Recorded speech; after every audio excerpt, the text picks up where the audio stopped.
All right, all right, all right. How is everyone doing on this wonderful Sunday? That's a happy Sunday fun day to all of you guys. Welcome back to Awaken Reality.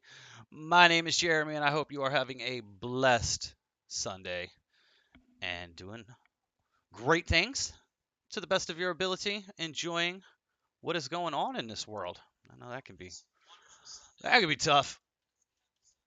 Well, for those who catch this after a live stream, I want to thank you for watching. If you could hit that like button, leave me a comment, definitely hit subscribe if you haven't already, and turn those notifications on, even though I'm shadow banned 90% of the time. But other than that, hey, it's going to be all right. So we're going to see if anyone gets a chance to pop in. We had a good stream yesterday. It went to 5.5 hours long. So that was nice. That was nice. And got to reconnect with people.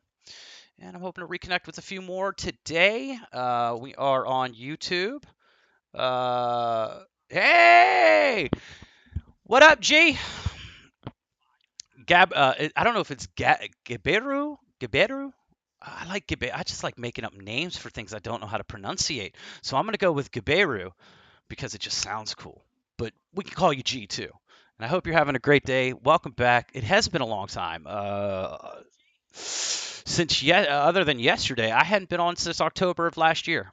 I think October was probably the last stream I did. Went over all that.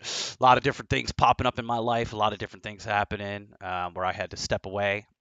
Uh, Definitely could have done it with more communication to the community and people that have been supportive. But it is what it is, and I'm back, and I hope that people understand that. Just gonna be looking around at some things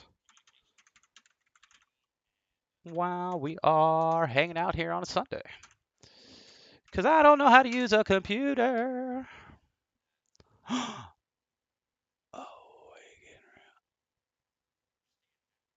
Oh, they took my site away.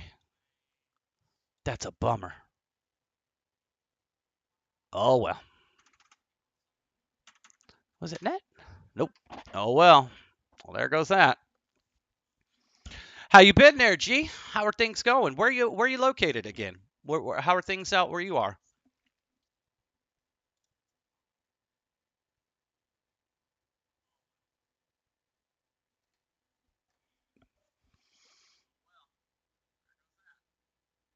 Turn that down. You guys might hear that.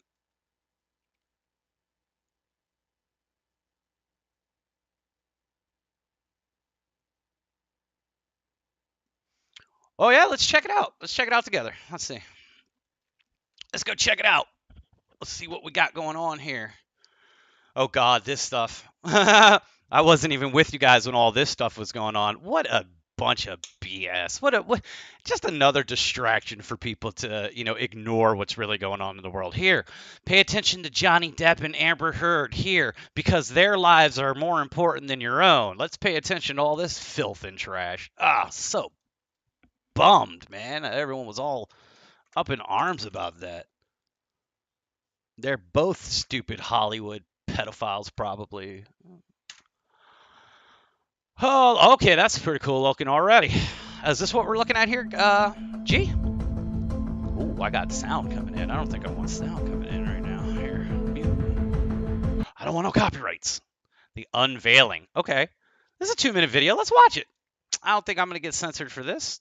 Hopefully not. We'll be very careful with it. And let's check this out. See what we got here, guys.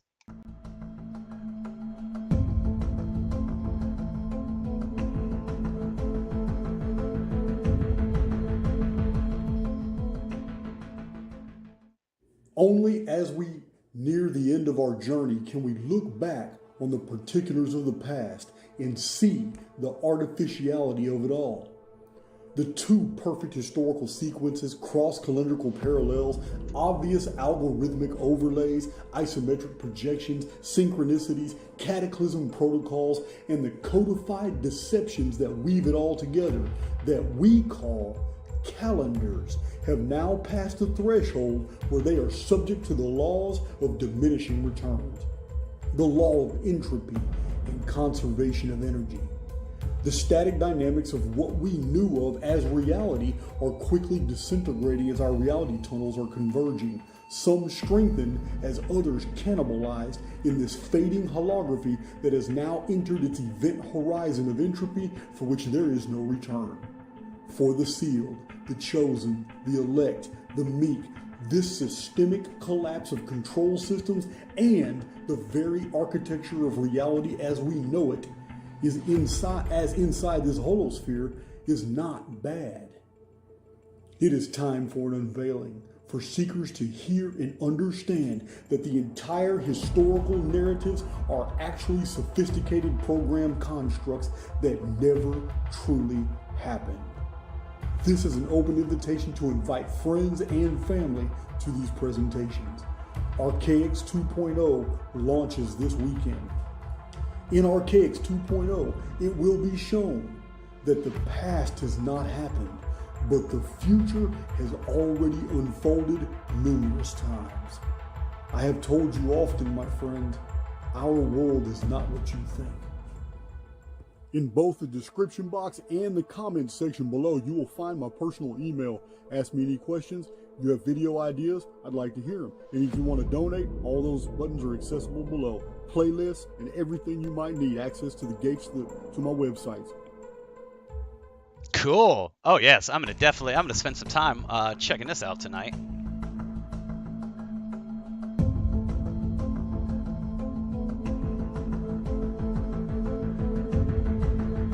Cool.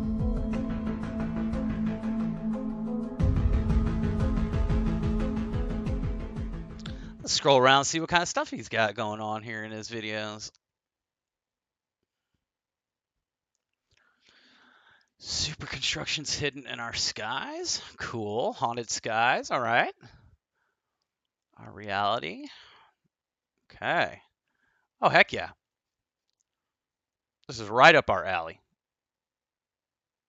Right up our alley. Yeah, I'll definitely have to check this channel out and see what's going on here.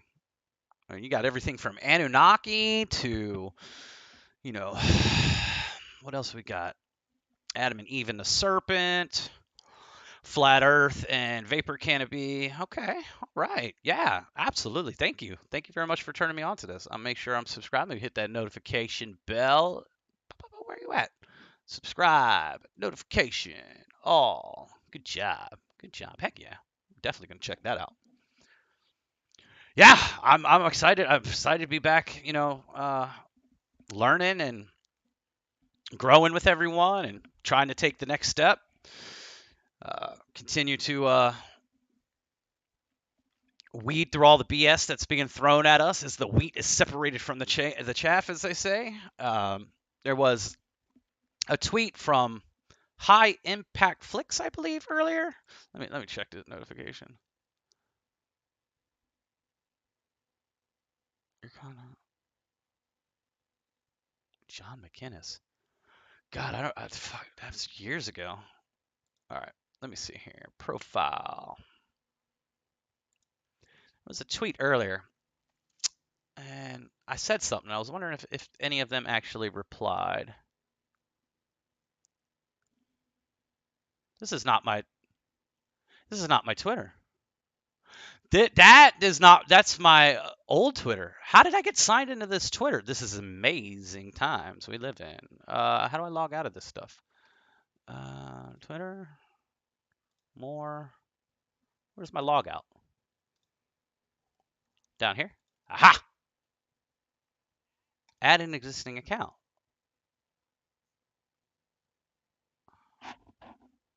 Uh-oh.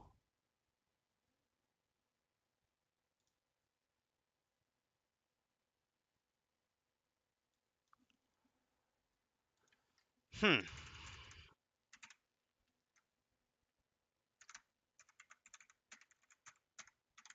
Is it my old Hotmail account? I think someone's hacking in my Twitter.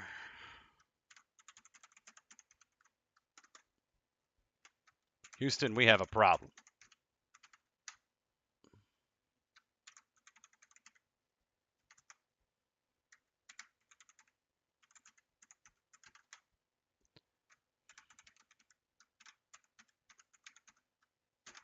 I don't remember any of the information. Well, uh-oh. I'm never going to be able to get into my Twitter. We have to do some investigating. Okay. Well, that's a bummer. How did that happen? Gee, they done stole my Twitter account from me. Let me think here. Let me think. Log out. Log out.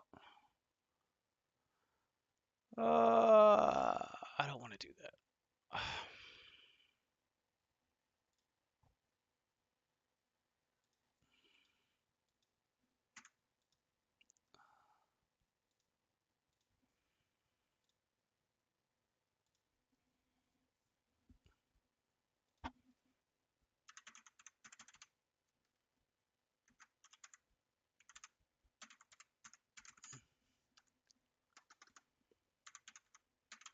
Oh well. The things we gotta do.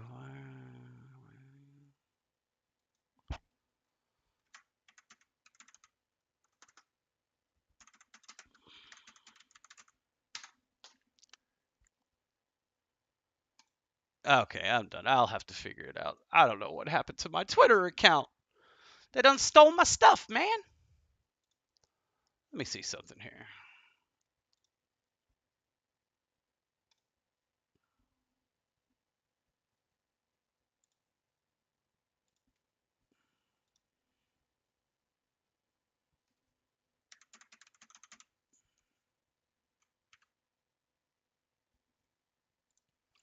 Okay, well that's my account, but I don't remember how to get into it.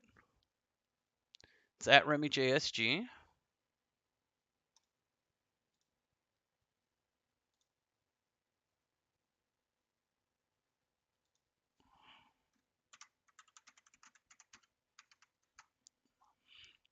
Yeah, I don't know anything anymore.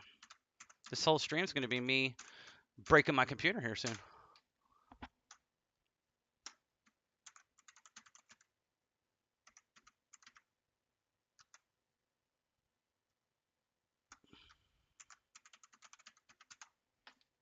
Aha! No, thank you. You guys are seeing all my personal information. I really don't care.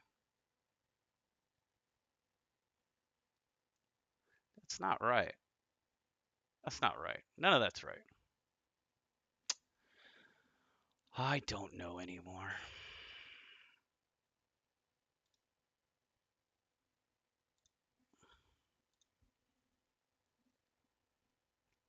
Anyway, that's annoying, and I'll have to figure that out at some point in time. Why I can't remember my Awakened Reality Twitter information. I thought I kept it all pretty similar, but got some interesting things going on in the world, more pressing issues. This guy, Great Britain News, Neil Oliver, seems to be one of, I'm sure he's controlled opposition. You can't still be on TV at this point speaking against the narrative unless, you know, you're controlled opposition, right? I mean, I don't know. Who knows? But this pretty interesting gentleman right here, this guy, he definitely raises some questions. This guy right here was a Tour de France cyclist, Victor Lefay, 26. He retires. I'm not sure if it's retiring from the event or retiring from cycling altogether, but it's because multiple people have been having unexplained symptoms that are causing them, fatigue and all sorts of things, and all their tests are negative. So you do the math, and you can figure it out. What else do we got going on here in the world? We got more people rising up against the tyranny that has been pushed upon people. Now, again, I continue to ask, is all of this necessary for people to finally wake up, finally take responsibility for their lives, finally to start wondering how the world operates, what's important, who you just gave away your power to for the last 100 years. Are all these things necessary? Would anyone be waking up right now? Would there be any movements? Would everyone still be asleep in the Matrix and idolizing Hollywood and Bollywood and not caring about all the sweatshops that produce your your toys and trinkets that you chase after, and all the kids that are not getting a chance to play and be kids because they're working in these factories? No, I don't think anyone would have woken up without an event like this. So again, there's that order out of chaos, right?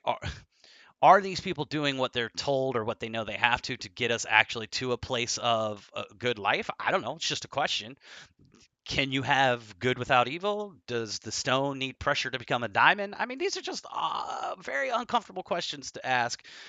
But we have to look at all the perspectives. We have to look at all the possibilities of what's going on, because everything we thought we knew was a lie or was a misrepresentation of reality. And now it is our responsibility to put everything back on the table before we just start eliminating possibilities. So all I'm saying is, you know, would any of these people be in the streets right now realizing that there was corruption? Would any of these people be starting to focus on their health and like actually looking at their diets and things, because now there's an actual concern or a phantom boogeyman fear that is actually implementing real change, implementing, that fight or flight mentality? Because I'm going to tell you something: fear and anger gets things done more than lovey-dovey complacency.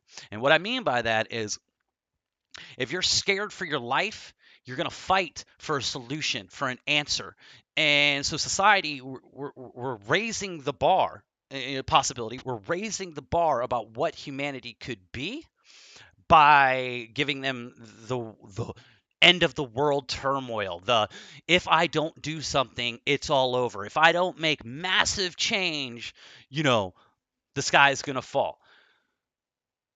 Are these things necessary? Does anyone get up off their butt and start doing anything without motivation of fear or anger? Because lovey-dovey complacency, I mean, if you're just complacent, you're just complacent. I mean, if you didn't have to grow your own food or anything, like if you just walked outside and there was a tree in your backyard and it just gave you everything, I mean, would you ever leave your yard and go do anything? Everything's there. I mean, I don't know. It just, to me, it seems like there might be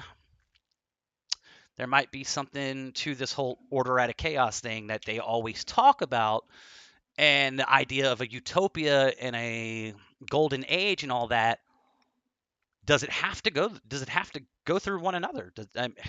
It's tough questions, guys. And I hate to be the one. No, I love to be the one to ask the tough questions. Who am I kidding? You can hate me for asking tough questions, but that's all I'm doing is asking tough questions. So here, yeah, remember Gary Webb. Shout out to Gary Webb. Gary Webb was a journalist, I believe, who was working with uh, retired police officers and CIA agents and things like that to disclose and expose all the interwoven agencies that were creating this drug trade to supply terrorist organizations and all sorts of things. Yeah, money off the books. You can't can't track what we're doing with money off the books. And we know that everything that is done in this world has multiple cause and effect, or multiple effect from the cause. So they got multiple different things, destroying inner cities, you know, all sorts of different things. This is this is the guy over in uh, Ukraine, the comedian who played the role of becoming the leader, who ended up becoming the leader. Uh, yeah, so that's a true story. But this is literally him talking about how artificial intelligence and the digital age and digital passports and all that will be what brings Ukraine back to um, glory, if you want to use that as a word, whatever. But look at the shirt he's wearing. I mean, they do this on purpose. They're laughing at you in your face. Come to the dark side. Look at his shirt. Come to the dark side. Come on. bunch of stormtroopers, bunch of bots doing what they're told because he's a bot doing what he's told. He's just a little stormtrooper. He ain't no Vader. He ain't no Palpatine. He ain't no actual leader. He's a stormtrooper. And hence him wearing a stormtrooper shirt. Okay? Not a Vader shirt. He don't have the force. Okay? He's manipulated by people with the force. He's a dumb person with a, wave of a hand and they can manipulate his thoughts. Come to the dark side. Please. They laugh. I mean, they put it uh it's right in your face. They laugh right in your face. Okay, so to answer a question that just came in, um, I shaved the entire beard off because I'm having a bunch of oral surgeries done to get my teeth fixed up, which is one of the reasons I stopped streaming last year, which I went over in yesterday's stream, but I'll touch on just a little bit right now since it's just a couple of us in here. Um, the um, the lack of hygiene and care from being a drinking lush there for so long. I really started to get some really bad cavities along these front teeth, or very visible, very very bad. And so about 2 months ago, I started the process. I finally got over all my frustrations about having to put on I call it the John Cena covering, but the you can't see me things, to go into an office and sit there in a lobby. And I didn't want to deal with any of that stuff, but this needed to be dealt with. This is something that uh, I've known about for you know years, about since becoming sober and really paying attention to my health and everything. But so I decided to give them a clean surface to just work with, and because it was down to here at this point, it was I mean it was there. I went I went full on in on the mountain man beard, but it'll grow back. And the other thing is I'd put on some weight over the winter, and so it was nice to have a little motivation when you don't see your jawline and you kind of see your face is not nice and tight like it should be. It was kind of like okay, wow, you really have been slacking. Let's get back on the horse and let's get back in the game. Let's get back in the fight. You've had your break, you've had your rest, your recharge. Now let's go get it. So that's what I've been doing over the last couple of months. I've been getting myself back in shape, getting back in the sunshine, getting that nice color. Working on the diets and the internal health as well, and then the beard will be back by this winter. It'll be back. I mean, no stopping it. Thought about dyeing it though. Maybe getting rid of some of that gray. I'm only 40. It's a massive difference when I have the beard. I mean, I look like I'm 55, 60 years old when I have that beard because all the gray and everything. But when I'm baby faced, clean shaven, I could pass for my early 30s still sometimes when there's no gray. Let's see who else is in here. Lisa Rose. Welcome in. Oh no, they're laughing and trying to tell you at the same time. Because it's a game. Once people realize that life is a game, and you get to play multiple games throughout eternity, then these people can laugh at the fact that we're all acting like a bunch of fools and treating each other like a bunch of fools. At the same time, they are trying to tell you something. They're trying to tell you to wake up. They wouldn't be exposing themselves at every turn. They had everything on lockdown. Their systems were working. People were going to work. People were eating the foods that they wanted. They were printing off his money. They were building whatever they wanted to build. Society was completely doing what they wanted to. They started flushing all this information out into the world. They did. It's just that fact. Once they started this whole awakening process for a reason. Okay, I truly it's the only thing that makes sense. Why would you all of a sudden expose yourself at every turn about being corrupt and about being not what you say you are as a society and a system? I'm telling you, I believe that they're absolutely trying to tell people, and I believe they absolutely know that they're waking people up, and that it is a systematic awakening. And it's not easy to go through, but it's necessary. And we're all going to end up where we're supposed to be, and it's going to be fine, and we're going to be great. It's going to be cool. you know, um, those who are doing good things right now and looking at good things are feeling good and they're staying away from all the BS. They're just staying away from the propaganda. They're staying away from bars and restaurants and all this stuff. If they don't care to follow these new guidelines and new procedures that are trying to show you that you should have never given blind power to people over time, you should have never been distracted by all this stuff, you know, learn to start caring about the things that actually matter, taking some self sovereignty back, getting involved in your communities. There's going to be great things that come from this. Evil does not win. I'm sorry, evil does not win. Okay, it just doesn't. Um, there was a clip I think I saw. Was it? Dang, was it on YouTube or was it on Twitter? Uh, yeah, this is unfortunate. High impact flicks. He's saying eugenics. You say, meaning I don't know if he's saying we probably need it. Like, look at all the the, the brain dead people out there that are completely. But let them be. Let them be who they are. Again, I put, would the world have woken up to the truth without the severe scheme? Can you become the greatest of good without experiencing evil? Does this have to happen in order for some to get angry or afraid and get up and do great things? Pressure turns the stone to diamond, right? Like, questions. Like, I'm just asking questions. I don't want to upset anyone. Here's a nice quote. They go inside a building to talk to their God. We go out into the natural world and our creator speaks to us. How profound is that? People are going inside. First of all, when it says to go inside, you're supposed to go inside here and silence everything out and allow the unseen and the information to come to you as as it is supposed to.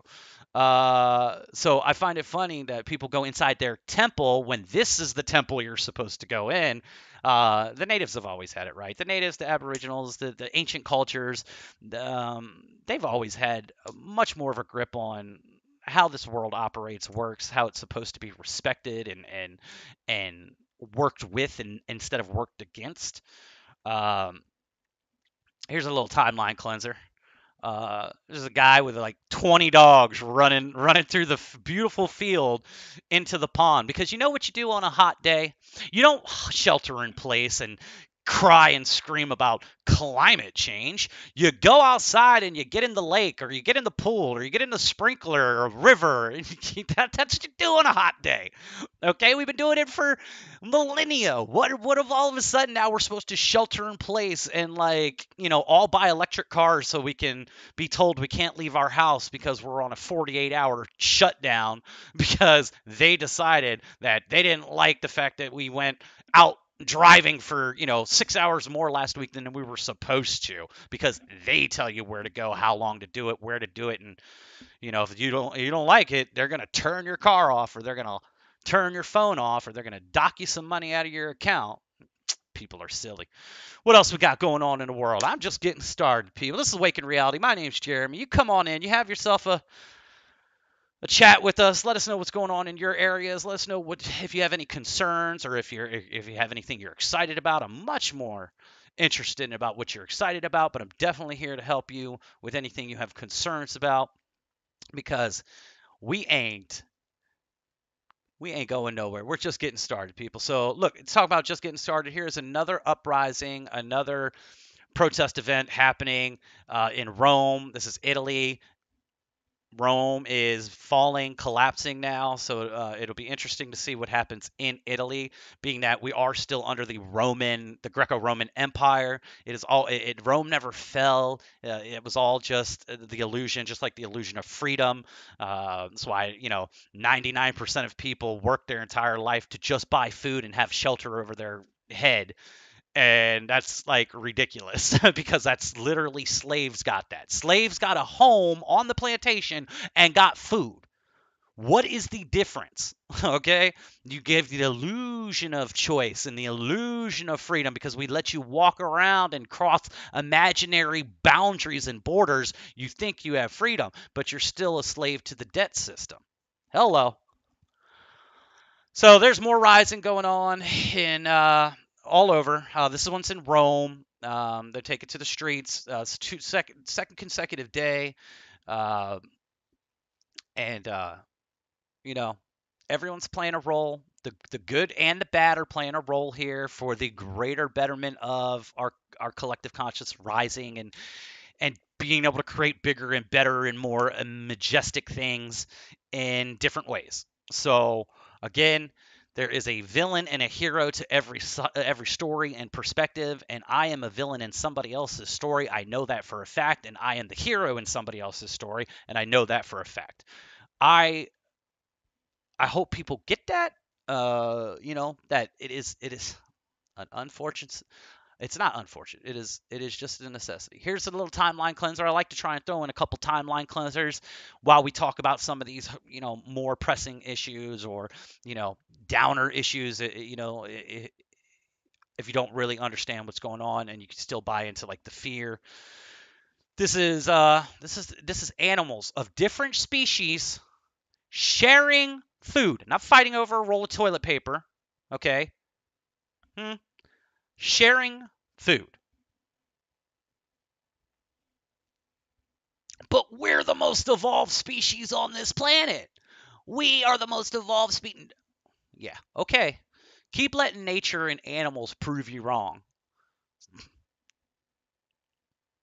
Let's see. Up. Hey, Jalil, how you doing? Welcome back. Welcome back. I appreciate it. Appreciate it. The difference is we have Netflix. The difference is we have Netflix. Yeah. All right. So what else do we got going on? Twitter reverses the ban of epidemiologists after legal threat. Dr. Bostum threatened to sue Twitter after he got suspended for sharing a link to a peer-reviewed article in a respected medical journal about a study that found the C19er lowers the manhood, lowers the man juice. What? That was a conspiracy theory just a couple months ago, but here's an expert. What does that mean anymore? Because you have to just go with your heart and who you trust. You can't trust titles or anything. I'll read stuff, and just because that person has a title next to them or anything, you just have to trust your heart and common sense at this point. We can't trust titles or organizations or brands or anything like that. You have to trust your heart. You have to trust common sense. You have to trust decency. You have to know your basic right or wrong and follow that gut or heart feeling, as we've talked about many times. But you know we know that something ain't adding up with the world's narrative, right? Right, right, right. We're hip to what's going on, guys. We got it. Oh, let's see here. What else we got going on? Oh, okay. This is the clip. This is a show that I'm hoping I'll get a chance to watch. I don't think I'm going to get a chance to watch, actually. This is on one of those new streaming services that, everyone's got their own streaming service now because they know that there's a new world, there's a new chance for monopoly, so it's like everyone is going to take their shot at becoming the next kingdom, the next ABC, CBS, Netflix, whatever. So instead of just linking up with another company, you're creating your own. You're creating your own kingdom. You're going as self-brand as you can, right? So this is Paramount Plus, I believe. The show is called Evil. There's going to be a lot of Catholicism, theology, and stuff like that. This guy right here was from the show Lost, and Lost has a ton of behind the veil winks at our world.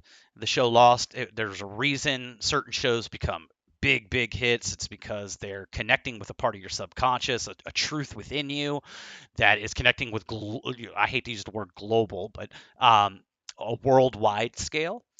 So he's a good actor. Loved him in Lost. But this show, he's gonna tell this lady how the game of manipulating fear, I think it is, kind of works. We'll watch the clip and hopefully it doesn't get copyrighted. We'll see here. Let me maximize. Hopefully the quality's okay. Let me go back on the thing and let's watch. Again, this is a clip from a show called Evil, and let's check it out. This is your job.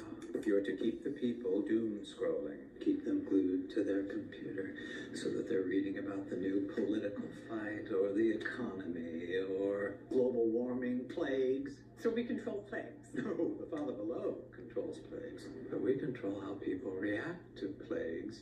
Okay, so he talked about controlling their fear, manipulating the balance between it, and they specifically just talked about a plague and how they control your reaction to it. It's the give you the problem with the solution already being there. What do they call it? The thesis, antithesis, and synthesis. Is that what it is? Where you come out with both of the things. This is the Trump card being on our side as a part of our side, right? But he's not. You've got the opposition controlled. So they're flat out telling you again, and this is a current show going on. I'm pretty sure because it's on Paramount Plus, which is a new thing. So we'll watch the rest of the clip. And these days, that is everything. Centuries ago, it was 80% Lucifer and 20% his followers. Now that's been reversed. So basically, I'm a troll. Hey, trolling is an honored profession. Trolls are the knights of the Father's chessboard. I guess I just thought the powers of darkness would be more, dark. It is dark. Kill people, take their children, you run the risk of them turning to God. I don't believe in God. And a good thing, too. But if you give people too much tragedy, they'll turn to him. You want to keep them nervous, unbound, focusing on all the bad things in the world. Doom scrolling. Doom scrolling, the black pill addiction. People are constantly waiting for that event, waiting for the sky to fall, the meteor, the war, the hurricane, the tornado, whatever it is, the riots, the opposite race trying to kill me, whatever it is they can pump into you, boogeymen's coming out of your breath and breathing onto other people, whatever it is. But he said something very interesting about not wanting to actually push it to the point of turning you to God. It was very interesting. Very interesting. Where the focus is evil and not good. Every day, I'm going to bring you a mission. You're going to want to question these missions, but you can't. You won't. It's your job. Do it. It's your job. Do it. Right? So many people are just doing their job right now, right? But that's not more predictive programming or truth hidden in plain sight. Right there for you. I mean, they're telling you. They're telling you how it works. It's a game. It's a systematic game. It's the way it goes, people. It's the way it goes. What else have we got? Okay, so here you go. Valuable. He has developed what's called a water fuel. Okay. The gas versus the electric. We know why they're going electric. They want to be able to control, right? They want to be able to know where you're going, how often you're going, part of your social credit system. If they don't like it, they're going to disable your car for 48 hours. You don't get to go anywhere, all right? Okay. Well, I keep saying, you really have always had nature as your driving force of creation, and it is to be utilized and it is to be worked with and not against. And water-fueled car can travel from LA to New York on 22 gallons of water. An infinite, abundant, renewable resource that doesn't cost any kind of lives and dangerous oil drilling or anything like that. I guess someone could drown, right? But the likeliness is that this is what we need, right? This is it. So we'll watch this clip as a reminder for people that the technology that they are trying to push upon you right now is not to help climate. It is not to help you. It is not to benefit you. It is to benefit the system and the system alone, and a small group of people that run that system. Water has always been considered a precious commodity, but Stan Meyer's invention may make it even more valuable. He has developed what's called a water fuel cell. It has taken the place of his old gas tank. The water fuel cell breaks down water molecules into oxygen and hydrogen. The hydrogen is used to run his dune buggy. I don't care if you use rainwater, well water, city water, ocean water. If you don't have any fresh water, go ahead and use snow.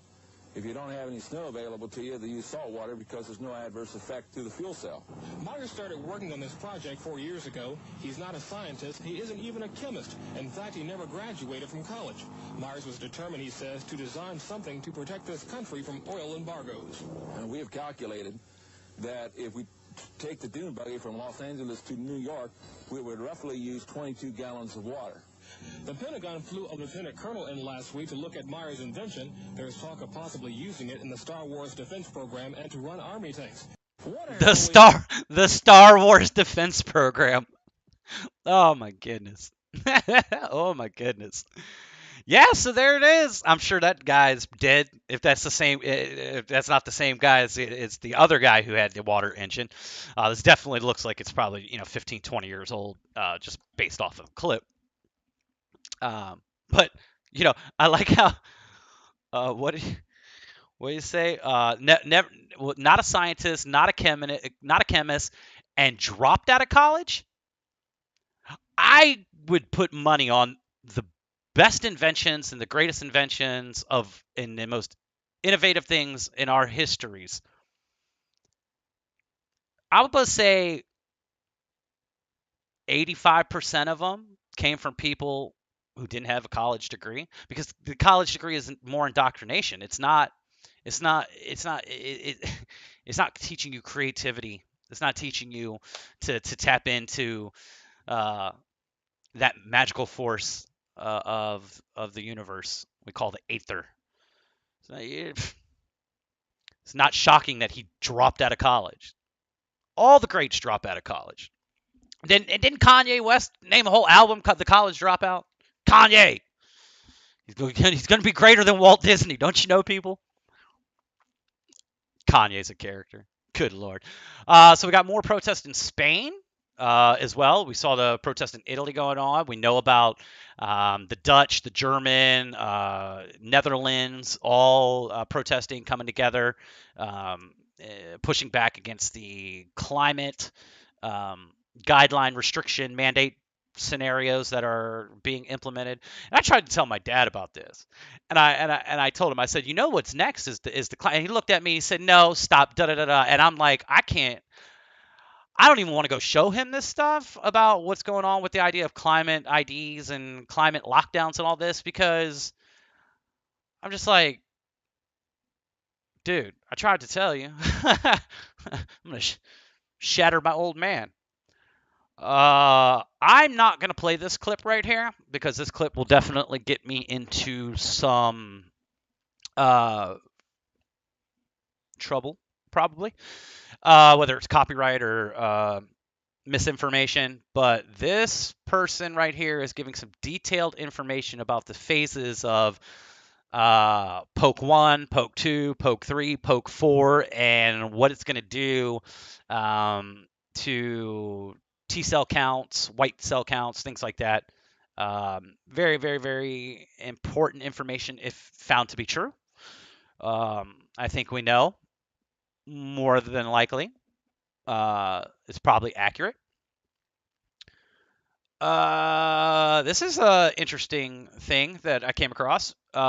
These are apparently defibrillators that are being put up in local areas. Okay, literally defibrillators.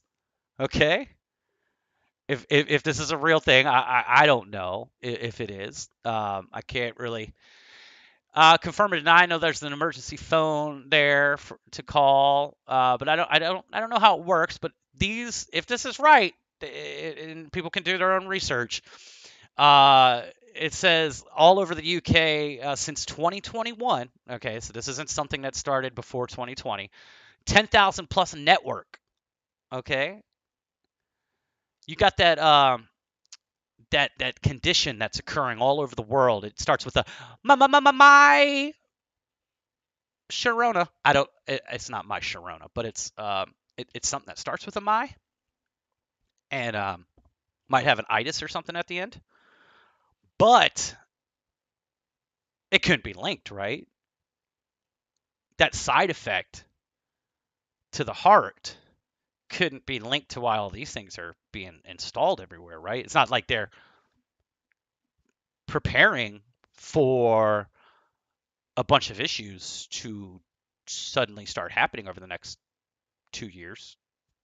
Long-term data, 75 years. Don't worry about it. You don't need to see it. I'm not putting Klaus Schwab on because anything Klaus Schwab talks about is going to get me in trouble. We all know what Dr. Evil, is up to. He's playing his part, doing his rounds. I don't want to watch what he's saying because I'm afraid of what he's saying. I was kind of smart to this guy. He said, I would expect a lot of beef to flood the market as ranchers sell off in the face of these droughts. Could temporarily make it more affordable, but causes future issues. I said, or learn to be vegan and live off food that can be grown. Those are prepared for the new world, are ready to go. Blessings.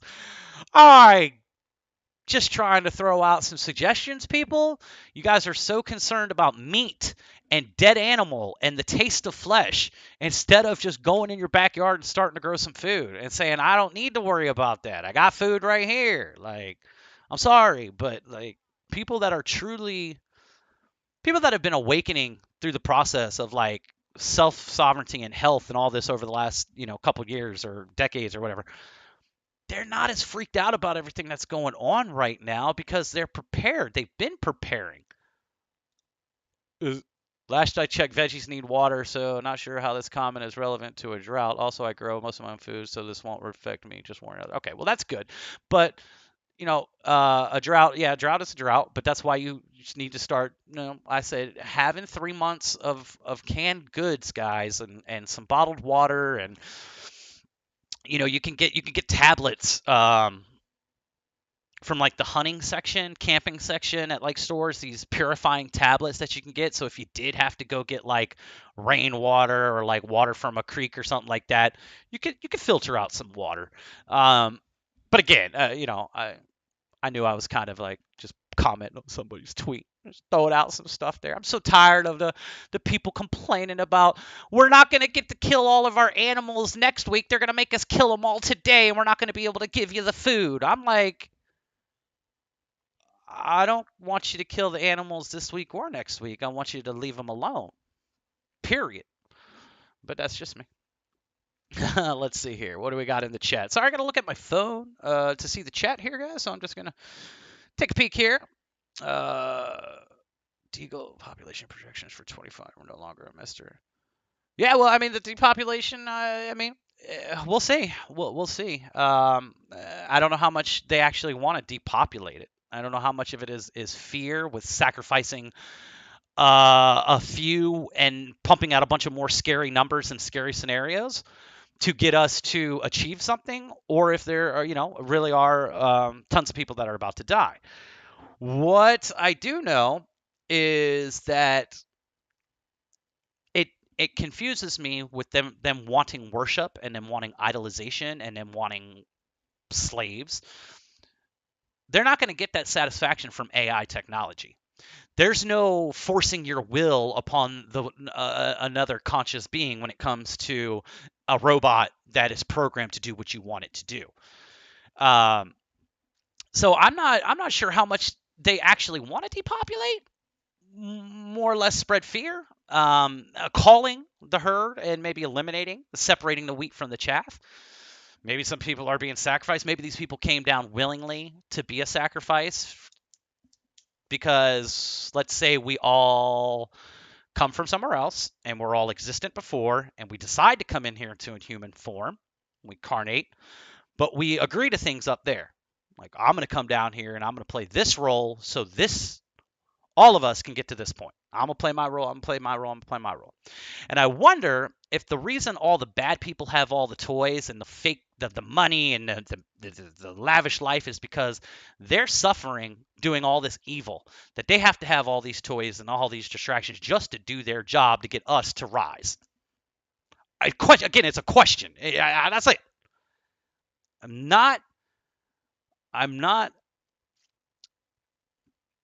I'm suffering just like everyone else, okay? I have suffered. I've been to the pits of hell. I have not suffered nearly as bad as others in this life, and I've suffered a lot more than others. You know, everyone's got their own path, right? But a lot of these questions they need to be asked.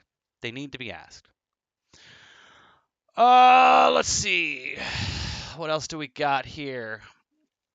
This is another patriot, as they call him. Whatever. This is another brave Dutch person speaking up from the Netherlands about what's going on, about their farms and everything.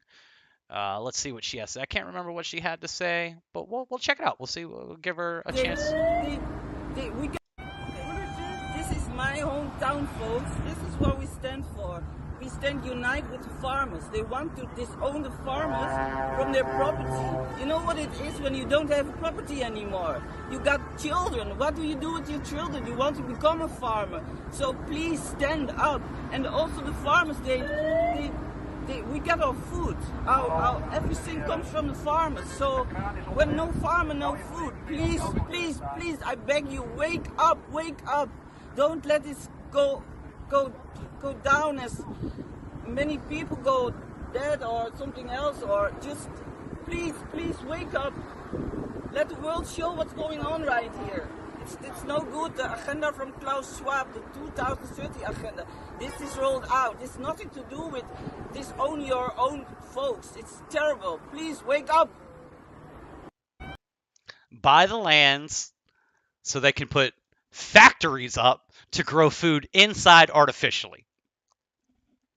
Right? That's what they want to do. You know, and again, some of the things I might say confusing. I believe that there are certain people in the elites that believe what they're doing and that they're actually going to like conquer this world and turn it into this utopia for them, dystopia setting for others. And then there are people in that same group that know that you guys don't have a clue. We're all doing this for something else. Like, this is all a facade. I don't know. The Everything Bagel shows you how the plasma will rise from the center. Okay? The black hole sun, plasma will shoot up into the sky. You'll have that beam.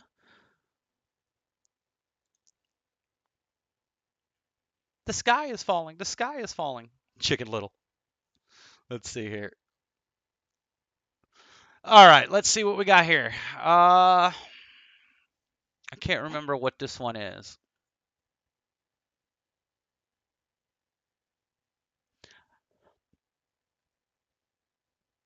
I'm going to check it out real quick. So what was happening in 2015? Frankenstein. We'll see how long this one makes it for. Are you ready? This is 153 pages of the confidential agreement between Moderna and the U.S. government. And it goes back to 2015. What? Jason, what was happening in 2015? Frankenstein coronavirus. That's right. The same time Dr. Barrick and Dr. Shi published their paper on the new Frankenstein coronavirus. In fact, let's skip down to page 104. It shows that the NIH and Moderna were collaborating with Dr. Barrick. Wow. His signature is on page 106 of the Material Transfer Agreement. But let's get back up to the top of the specific agreement. The NIH appears to be transferring the mRNA tech to Dr. Barrick. But look what they want to make clear. Quote, mRNA coronavirus vaccine candidates developed and jointly owned by the NIAID and Moderna. I'm sorry. I mean, I've seen ulterior motives before, but usually you see them coming. Did you know that the government co-owns the vaccine? Oh, by the way, this is not part of the Trump's thing. This is not part of that. This is 2015. The same government that is now mandating its use owns the vaccine. You better share that one quick. Don't know how long it's going to last. I mean, is anyone shocked? Like, what? What do you mean? Cahoots? Planned? What?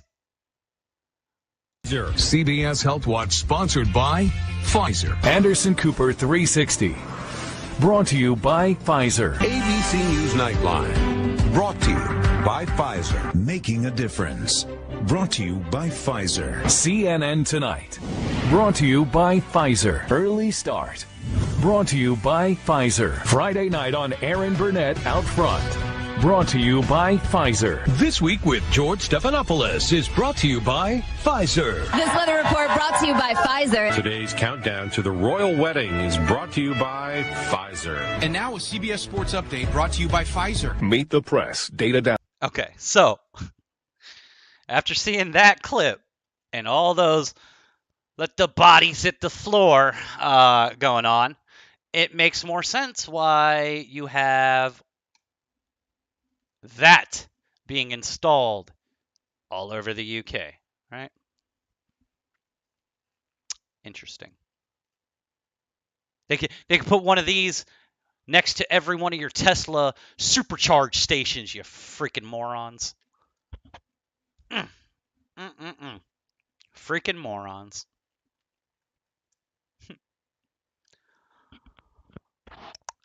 Here's another personal story about some side effects. See, this is funny because I know for a fact that I've already liked this and retweeted it because it says, look, it says I've retweeted it, but if you come down here and you look, okay, it's still retweeted. Okay, I was going to say, is it not retweeted anymore? Okay, no, it's still there. I was going to say, it's been liking all the stuff I've been liking and unretweeting. It's been, the shadow ban is so real. It's so real. Let's see. We got Jesse popping in. Happy Sunday Funday to Jesse. It says they knew this stuff way before 2015 movie Melancholia.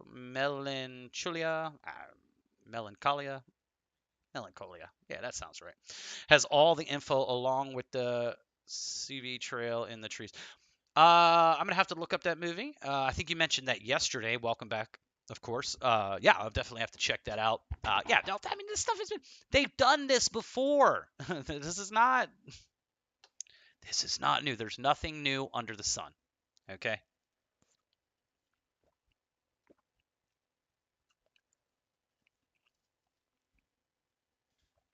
Dr. Malone, creator of the mRNA technology, gives a lot of information about how it works. And of course, they're going to put misleading on it. But he is the freaking creator. He's the creator. It's his technology. It's their technology. I mean, if you're not going to listen to him, who are you going to listen to?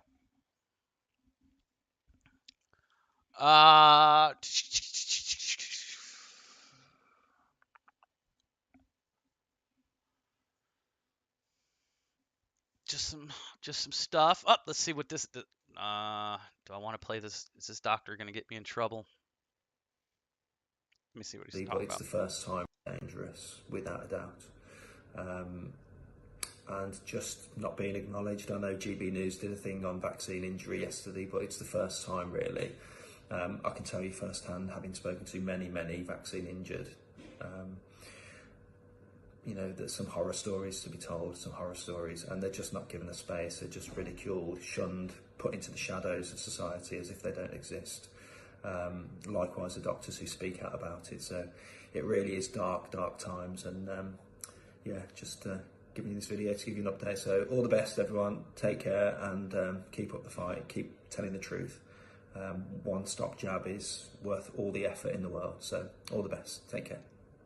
Dangerous, without a doubt. Yep. Another one's speaking out, trying to do their part, being silenced, being censored. I'm sure I'll probably get shut down for playing that clip, but it is what it is at this point. We'll start a new channel, and this is why you got to be in my Discord or on my Twitter, to where when that happens, I can shoot you and say, hey, we're restarting back over here, and we're hanging out again. It's like that Gematria channel has got like 25 channels. I mean, what he goes through to just keep being able to upload is something I'm not sure I'll ever be that concerned about. It'll never be that much of my interest. There are so many other people out there that are spreading the truth, spreading information. I'd rather disconnect from this and get back into nature and continue to try and inspire by just walking tall and proud in public, and not being John Cena where you can't see me, and trying to lead by example out there rather than dealing with all this. So we'll see what happens, but I'm here with you. Thankfully, more than 95% of New Zealand's population is fully V'd. And then there's the chart to show you what has happened as far as that.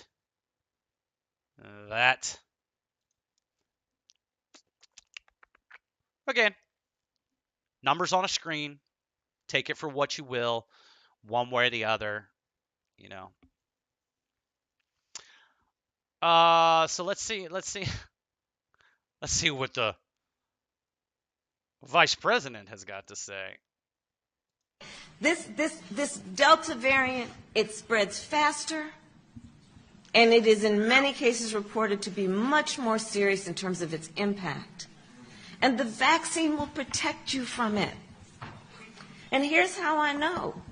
Virtually every person who is in the hospital sick with COVID-19 right now is vaccinated. I'm going to repeat that. Virtually, it's a fact. Virtually every person who is in the hospital right now sick with COVID-19 is vaccinated. What? You got to be kidding. There's no way. It can't happen like that. Are you kidding me? Hold on. Come on. You're serious now? Man. What could be the link? And even more, regrettably, virtually every person who has recently died from COVID-19 was vaccinated. What? The loss, the tragedy of that loss. Literally every person who has died from COVID-19 that we have recently been seeing was vaccinated. So it is time, and it is time to roll up your sleeves and get the shot. You cannot make this up. I swear to God, you cannot make this up. This is the greatest clown show in the world. It's amazing. I'm sorry. I don't mean to be so loud, but it's this Delta variant. How can anyone watch that and go roll up their sleeve? Oh. Oy vey. Oy vey. Welcome in, guys. I know there's 9 of you watching. At least that's what it tells me. Give us a wave. Say hello. Let us know you're here. Let us know who you are. Let us know if you got a question, a concern about what's going on in the world. There's something you want to have us take a look at, share. We'll go ahead and talk about it. If there's something exciting going on in your life, if there's something you're excited about, if you see something that others don't see, come on now. Share that wisdom. Share that knowledge. We're here for you, and I'm glad that you guys are with me watching. Let's see what the rabbi is talking about. I can't remember. I try and save these clips so we can get on here and just kind of go through some of this stuff. I know a lot of people don't get on Twitter and stuff like that. So, or we don't all follow the same account. So I just try and do a Twitter share and just kind of show you some of the stuff that I've been coming across, some of the things people have shared with me. And I don't remember all ahead of time what it was, but if I liked it or I retweeted it, it probably had some kind of truth in there, some kind of helpful message. So we'll go. Every government in the world has a secret government behind it that run the show. If you think that the president, the prime minister, you think they're doing it, they're puppets. 100% puppets. They control armies, nations, governments, all the money in the world, all the richest families in the world, the Rothschilds and the Rockefellers. And I can tell you already one thing, that anyone that somehow made money within a very short span of time has to be part of it. And you think that Mike Zuckerberg owns Facebook? He's a puppet. Facebook was created for their manipulation. Same thing with YouTube, same thing with WhatsApp and Instagram and Netflix and everything. How did Netflix become so big within 2 years? Only with the power of the ultimate endless money of the world. And who said that in the chat just earlier? But we have Netflix, right? We're better than the animals because we have Netflix. Yeah, because they gave you your trinket. Here, go stare at this. He's just dropping bombs. Much more than that. World War I was designed by them. World War II, designed by them. Federal Reserve, which people think belongs to the American government. Doesn't belong to the government even. It's a private organization. NASA, CIA, the assassination of JFK, who was the first one who ever talked about it, got a bullet in his head. Needless to say, the attack on the Twin Towers, it wasn't bin Laden. It was all one big agenda because they needed to go to Afghanistan. You know why? To put pipes in the sea. And of course, the opium for Big Pharma. Don't forget about that. That's another big reason we were in Afghanistan. It's all one big show. We're being fooled, and millions of Americans are cheering. We're going to a war against terror. No, you've been fooled. And you think it's different in Israel? You know that Israel was built by the Freemasons, by the way, by the Zionists. There's nothing here kosher. Who approved? Who approved the Declaration of Israel? The United Nations, of course. An organization of peace and unity, and we love all. It's a terror organization built by the New World Order. And they approved the Declaration of Eretz Israel. All the founders of the country of Israel are Freemasons. I always thought, if I just go to like, there's a mansion down the road, right? If I just go to that mansion and I post up a tent and I start building a shack, and they come out and they're like, "What are you doing?" I'll say, "No, my ancestors lived here first. I'm just going to occupy." Am I going to get away with that? Am I going to get away with that? Did the Native Americans get to keep their land here?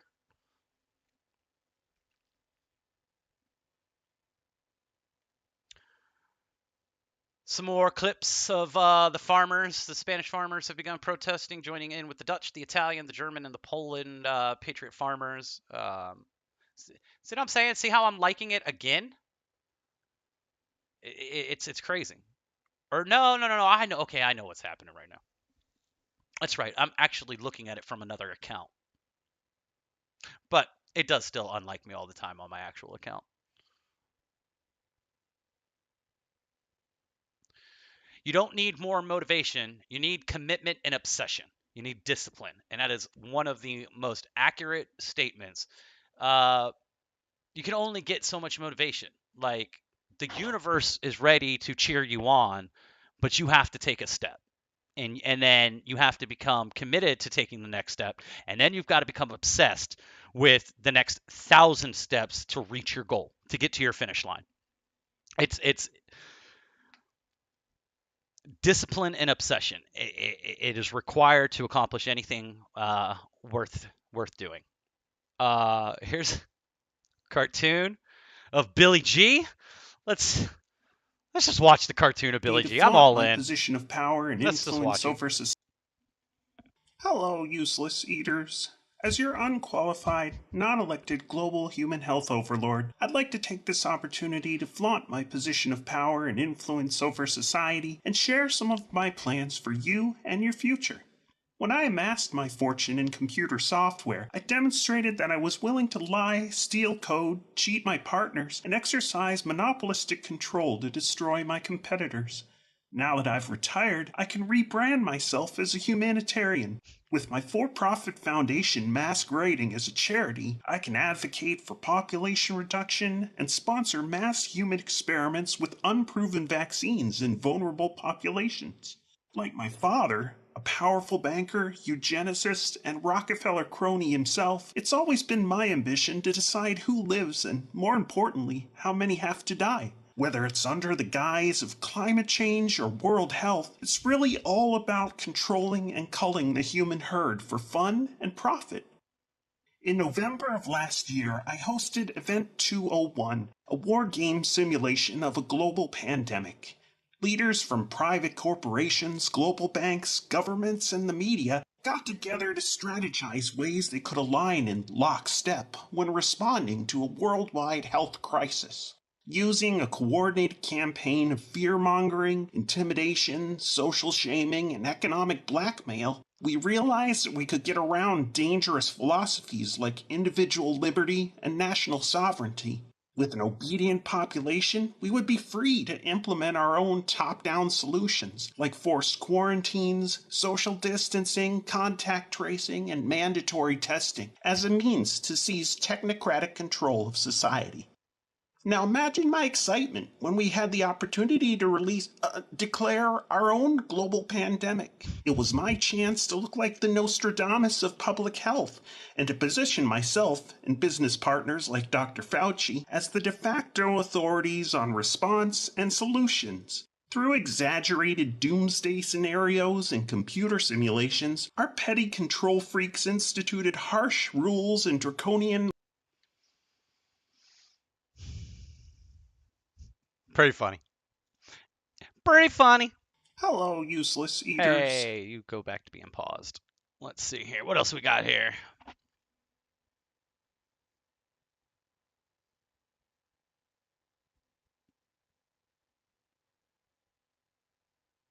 You fucking morons.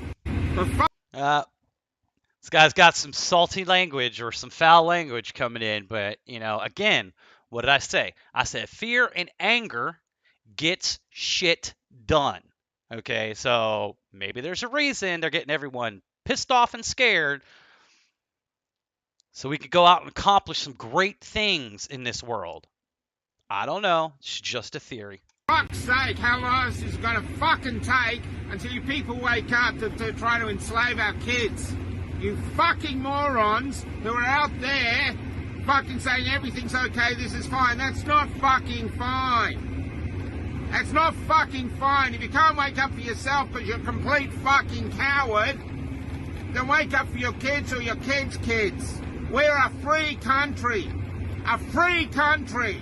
We are not a dictatorship yet, but we're heading there unless we rise up and stop it. And it's not just aimed at the women, because there's so many women in the core, in the freedom parties. This is aimed at the men. Where are your fucking balls? They are doing this to your kids and your kids' kids, and you were given the responsibility to keep this country free. And you are failing your responsibility. So is that beer you're drinking taste good, is it? The one you gave freedom away for? Is it really sweet? Or is it really bitter in your fucking soul? You fucking cowards! Now fucking get off your bar stool, come outside and fight against these tyrants that are taking away our freedom. That is aimed at our kids! Our fucking kids! Find your balls! Hey! Good for him. Good for him. You know, people... God, world could use a little bit of directed anger in a positive outcome.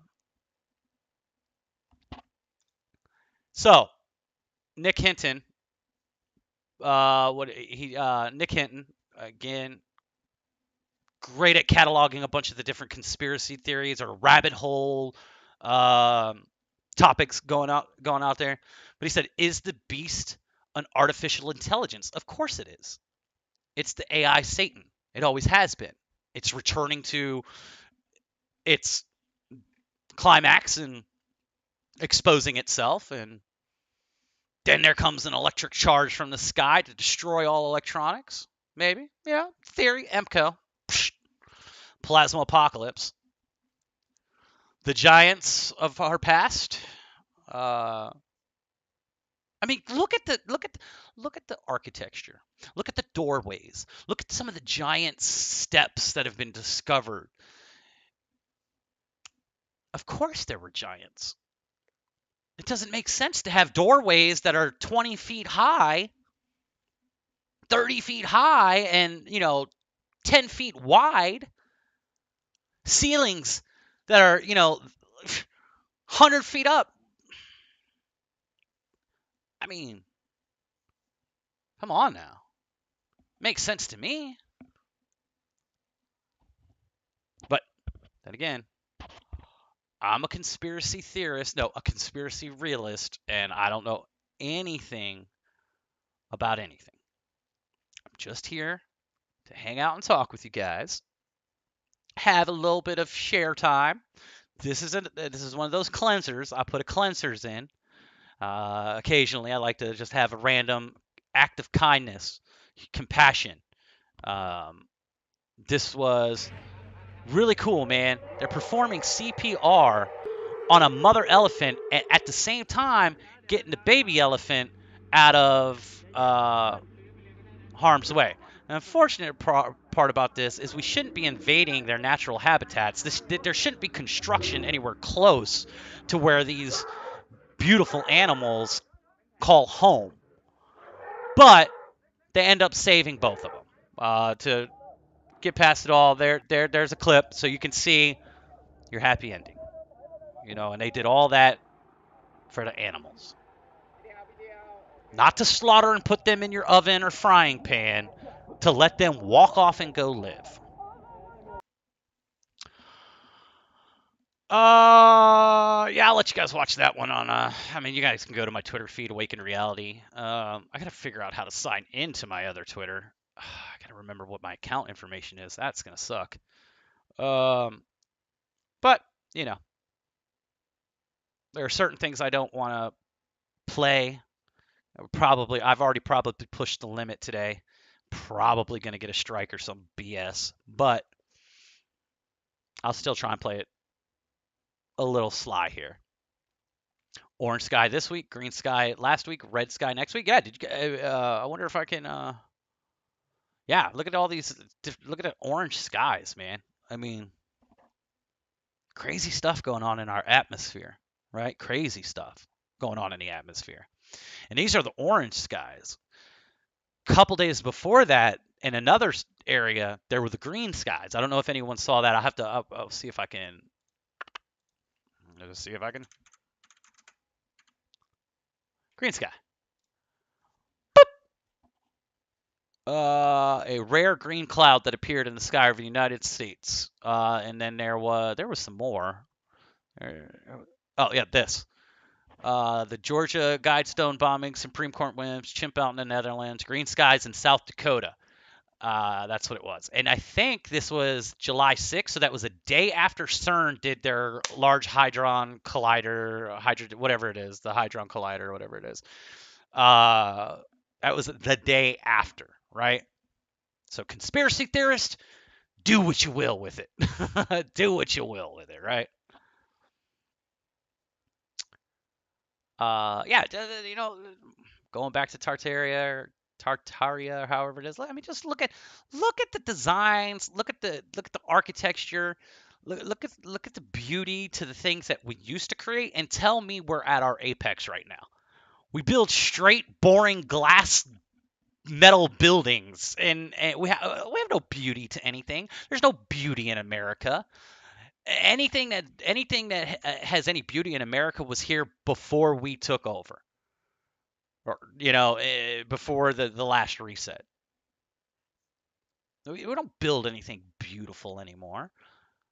Look at the art that comes from the heart. The art from the heart. The beauty. It's incredible. Absolutely incredible. Let's see. These giants still live, although not televised? Probably. I like Johnny Bigger. Probably. There's so much that they hide from this world. Like I said, you're in this little bubble, and you have no idea what's going on the outside of the bubble. You have no idea how these people are actually living. They owning private islands. You have no idea where they're going in this world outside of our matrix bubble. You have no idea. No freaking idea. It's crazy.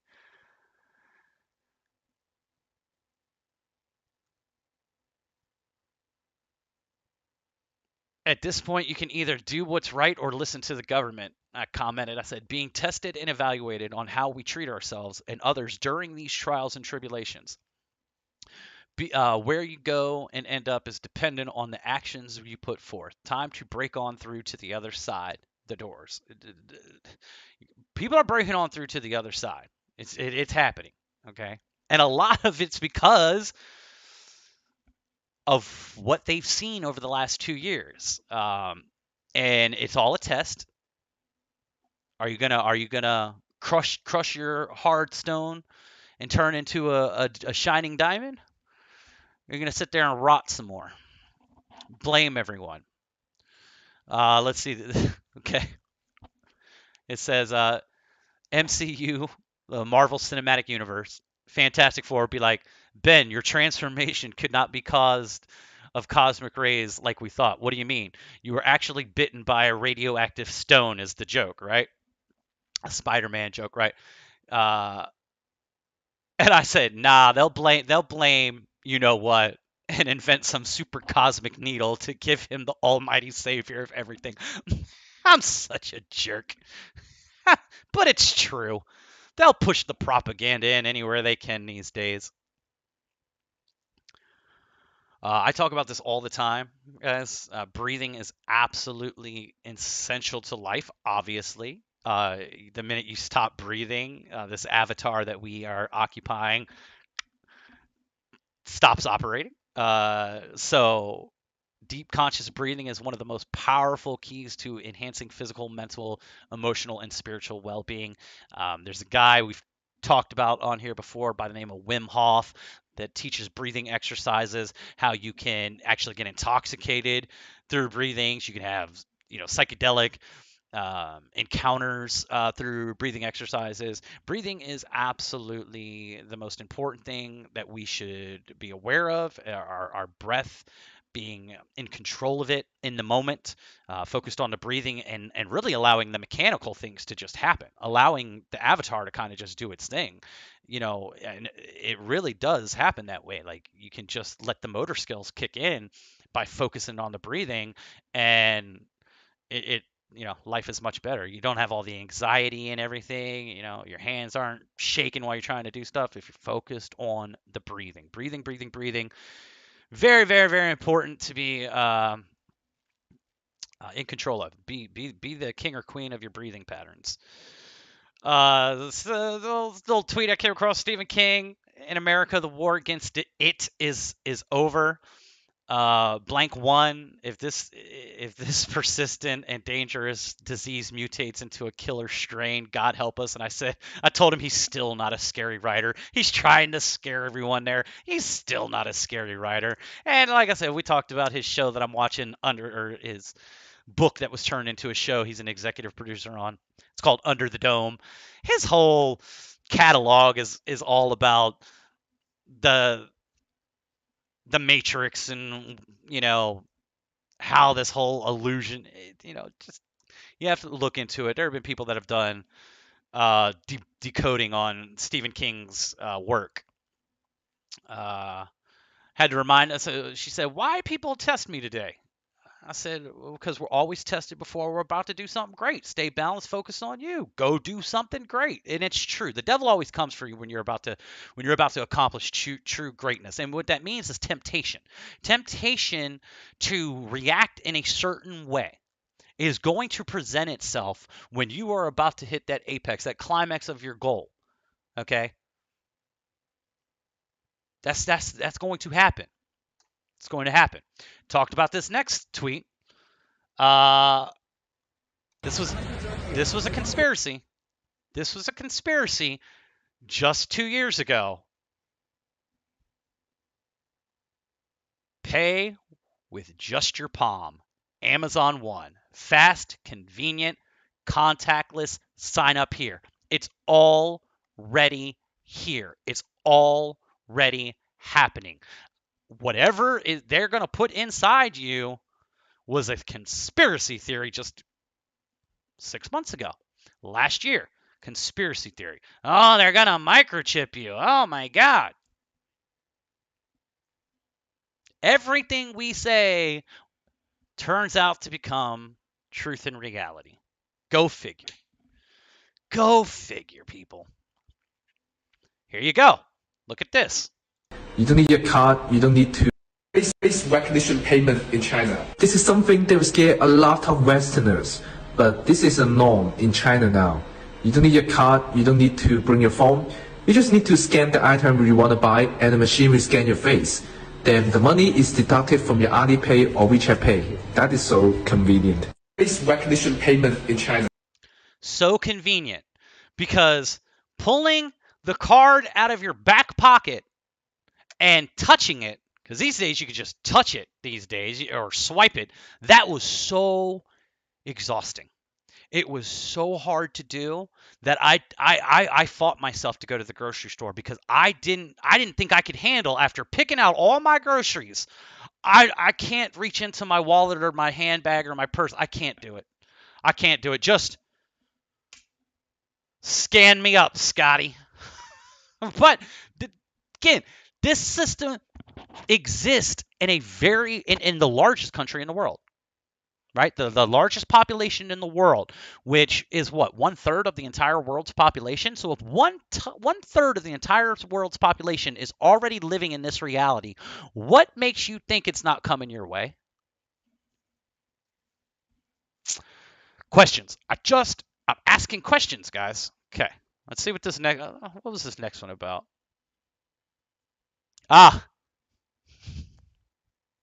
Ever remembers? We're going to bring in Isabella Stashkovsky in Melbourne, where researchers, they may have found a possible cure for COVID-19 using a treatment that is cheap and available to everyone. Isa, so what is it? Well, it's a head lice treatment. It's called ivermectin, and it comes after more than 10 years of research. Dr. Kylie Wagstaff and her team here at Monash University have been poring over this, and they think that it might potentially be a cure. Basically, they found that in a petri dish, this can kill SARS-CoV-2 cells that cause COVID-19. And of course, this research has been going on for some time, and it's been found previously that this common head lice treatment can also work against HIV, influenza, dengue fever, and the Zika virus. So how does it work? Well, the theory is that the virus, that it affects the SARS-CoV-2 virus that causes COVID. But don't get ahead of yourself. The 2-time Nobel Peace Prize winning drug is just a horse dewormer, remember? Like, come on now.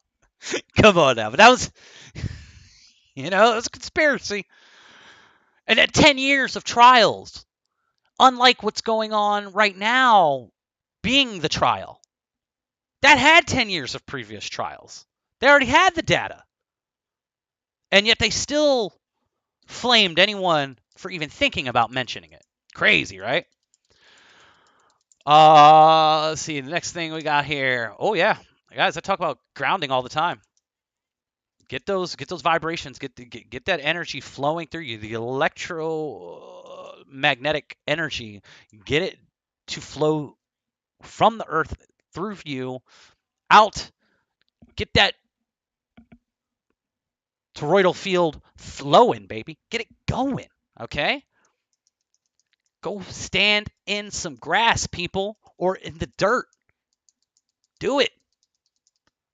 It's totally worth it. I hate NFTs. I said, seems like the next, look what I have that doesn't actually matter BS. All a waste. It is. NFT. NFT. It's just another look at me thing. Like, envy me, I have this item. I don't care about any of that stuff. Am I still live? Someone tell me in the chat if I'm still live. I just I saw it disconnect on my phone there for a minute. I don't know if it was the chat just logging out me for a minute or if they shut me down again. We'll see what happens.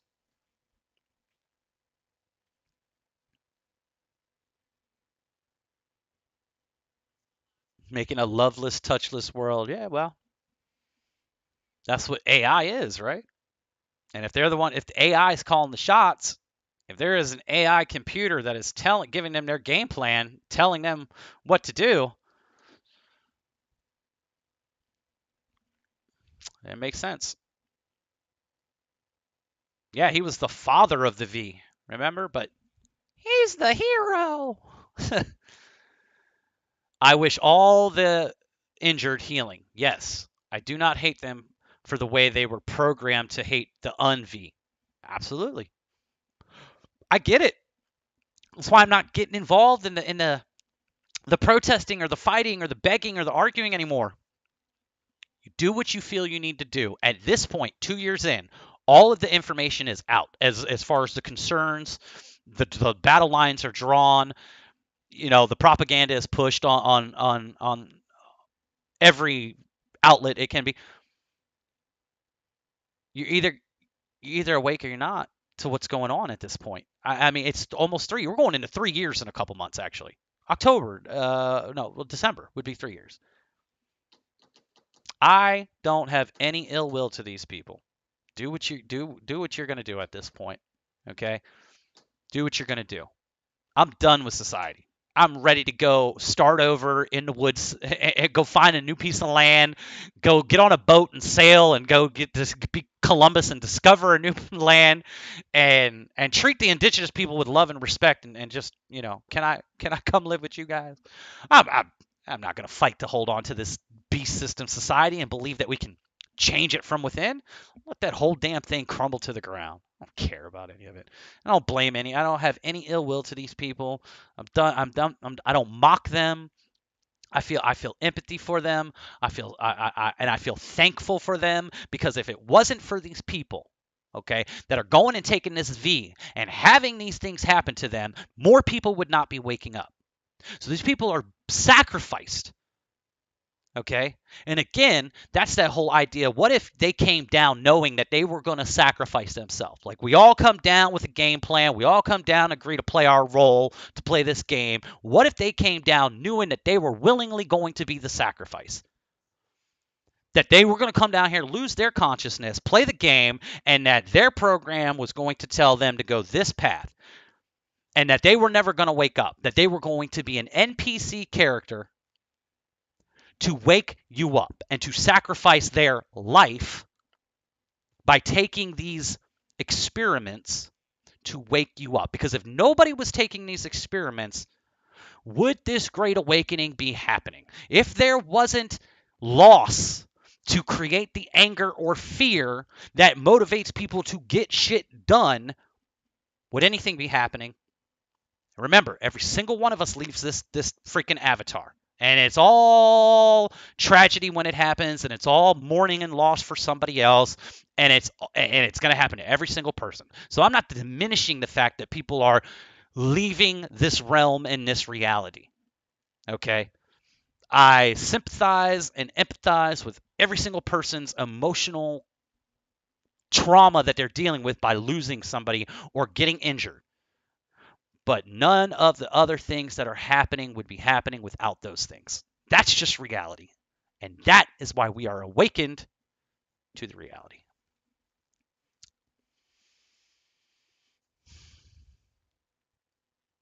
We live. Thumbs up. Hit that thumbs up. We live. Let's see. This is what I was talking about yesterday. The calendar system being 13 months. If you're into astrological signs and you think that maybe you're not into astrological signs because you don't feel that the background matched you and your character and your makeup. Maybe it's because you're reading the wrong astrological sign and you need to go off the 13-month calendar system that we used to have. And the 28 days of each month with the one. Well, he's going to explain it. Sit here and explain it. Our calendar is not quite right. We're supposed to have 13 months of 28 days, with one day, the day of resurrection, Easter, as a neutral day. That's our 365 days. We've actually got 13 constellations, not 12. This same calendar is very close to the Mayan calendar, but it's also very close to several ancient Sanskrit calendars. There it is. And I'm sure we could take a peek. Let's go over here. Let's see.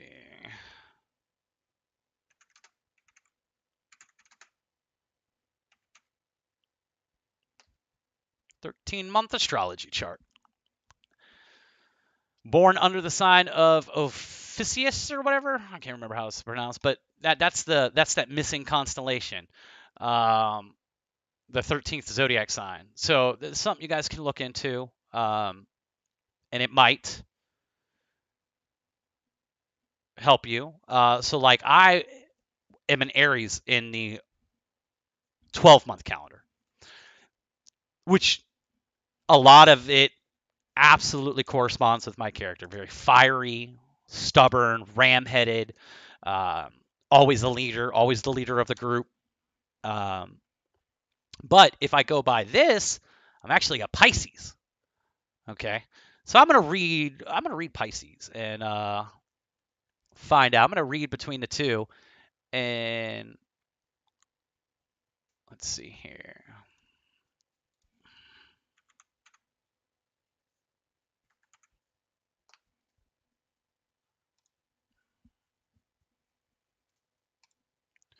Pisces people are known for being emotionally sensitive. Me, completely emotionally sensitive. Gracious, I try and be grateful. And emotionally aware, I am definitely. Pisces characters are regarded for being among the most sympathetic of this. I am very sympathetic. I try to be. And they will go to great lengths to ensure the happiness of those around them. They are also creative and imaginative. I wish I was creative and imaginative, or at least I haven't been able to tap into that aspect of it with all my fiery Aries energy that's in me. But yeah, no, I can see that. Again, I think we have all of it in us. But there's definitely some traits that dominate. There's no question about that. But interesting stuff. We were talking a little bit about that yesterday. 13 signs. Let's see. How did you stop drinking? I just stopped. Okay. I had a I had a spiritual awakening around 33, 34 years old. I was bartending. I was very much in the alcohol business, and I got to a point where I was ready to kill myself. I was very suicidal. I was very down, and I actually set forth, got a bunch of pills and everything. The whole nine. Was ready to do it. And then something happened where I was interrupted. And after being interrupted, I was shaken up and paused. So I just happened to turn on YouTube just to put something on to just distract me. And I come across, I don't know if I search for something about God or life or something, but I started to get in my algorithm in my feed all these different things about flat Earth and the pineal gland and all these different things started coming to me. And I was watching a gentleman by the name of Santos Bonacci, who talks about meditation and theology and synchronism and all sorts of different things. And he was talking about the sacred secretion meditation, which was the first time that it was like what they say. When Jesus comes for you it will be like a thief in the middle of the night. When the Christ consciousness comes for you, when the awakening happens, it's just going to be like that. And everything is going to change immediately. And when I watched that video and I saw then break down the anatomy of the brain and the symbolism of the Osiris and the third eye and the pineal gland and the pine cone, and all the symbolism started to paint the picture. It started to awaken the DNA of past lives inside of me. My memory of what we are and who we are started to come back. That is the Kundalini awakening. So I had a literal it was life or death. Death was chosen, and life decided to say, nope, we're not done with you yet. Let's show you what's really going on in this world. And when I was watching that, and he started talking about how alcohol is spirits and poison, and that's the reason they call it spirits, is because it is demonic, and the things it does to our body, to the inside of our temple, the way it affects our electromagnetic flows, the way it deteriorates our organs and stuff like that. It was like, nope. Never again. I put the cigarettes down, and I hadn't drank in a little while because I had already quit my job and was like ready to do the thing, and was kind of sulking, in my room for months. So I hadn't been drinking. I'd already been homebody and was like just smoking a bunch of weed. But that minute when he started talking about the cigarettes and the alcohol and how it actually affects us from being able to connect with God, to receive the information, the light, the photons of light that are called angles of light, which is your angels, your messengers, to receive all that clearly. Your temple needs to be holy. It needs to be healthy. It needs to be clean. So it was like a no-brainer for me. It was like, stop. I know I want that. I know God exists. I know there's something. I know we don't just die. Like, it all started to make sense. I was like, I want that connection. I want to be able to communicate with Source, Creator, God, whatever you want to label it as. And I know now that there are things that I have to do for my operating system. This is an operating system. This is a machine. This is a flesh machine. Every machine computer that we build is emulating the intricate design of our autonomy. Okay, our systems are all based off of the inside, and our inside is based off of the outside. Okay, nature, the universe, as above, so below, as within, so without. Right? That's how it goes. So I said, I'm not going to make any excuses anymore about why I can't hear God, why I can't receive God, why I can't get the answers that I need to become the better person that I need to become. I need to do these things. So it was simple for me. It wasn't even hard. I didn't have any struggles with it. I didn't have any withdrawals from it. I literally just understood the importance of the temple. And once I understood that, it was no more excuses. No more, because that's what this channel is all about. No more excuses, right? It's self-accountability, self-responsibility, and moving forward at your own pace, but moving forward. Okay, that's key. And it was time. It was gone. No more. Same thing with the meat. And again, because I'm such a sensitive person, for me, it actually registered like the slaughtering of the animals is affecting my relationship with God and nature. Not so much like the eating the meat is bad for me. For me, eating the meat was more of a heart decision and the slaughtering of animals. But then you find out that it's got all this effect on your temple and how it's acting and how it's reacting and how it's performing. And so all those things given up in a day. I think I ate cheese and like dairy for like a few more months before I found out that no, vegan was the way to go, that all of the animal products were being linked to cancers and disease and animal abuse and all these things. And I was like, nope. And I have started implementing vegan cheeses and stuff occasionally, but again, these are still processed, these are still chemicalized, they are not the best for you. little moderation here or there is fine, especially if you know how to fast and you're doing your fastings and you're flushing your body out like you should be doing, just like you change oil in a car. You know, this is an engine. You've got to flush it. So yeah, that's my rant about all that. Thanks for the question. I kind of went off on a whole thing. That's what I do here at Awaken Reality. It's another perfectly healthy athlete saying, not going to do it. I don't care. I don't need to go to Canada. You already paid me. You know, my contracts it's already good. I'm okay. Yeah. I testify, right? Testify. We got 8 people watching. 8 is great. I love you guys all. Give me a wave. Say hello. Let me know who you are and where you're at, especially if you've never commented in the chat before. If you've never said hello, say hello. Let us know. Hit the subscribe. Hit the like. Hang out for a little while and let us know how you're feeling. I'm going to check my messenger. I got a little message there. Guy's always sending me stuff. I don't even know who he is. He always sends me all these articles about, you know, NWO and Nazi camps and all the crazy stuff going on. But he sent it to my messenger directly rather than just like posting it in me. I wonder if he's just doing that for me or if he's doing that to everyone on his friends list, because God bless him. But it's crazy. Let's see here. Oh yeah, more talk about Bill Gates and the farmland. More of these policies and protests. You've said that these Dutch farmers are rising up against what you've called the communist agenda of the global elites. What did you mean by that?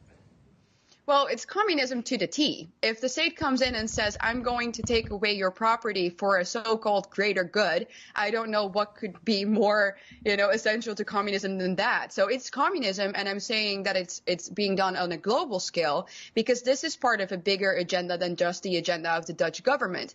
Yes, it's true that the Dutch government wants the farmers' land for one reason is to house new immigrants, but this is also because they are following an agenda called the 2030 agenda.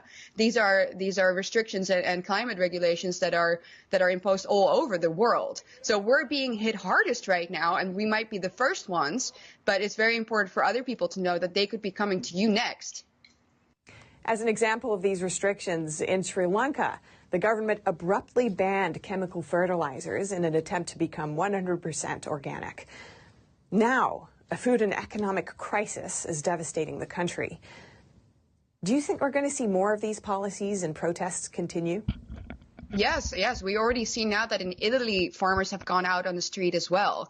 In Poland, farmers are going out. So it's spilling over, which is a really good sign because, like I said, these restrictions are going to be very relevant for everyone because it's a global agenda. They want us to eat bugs. They want us to eat the fake meat that they produce.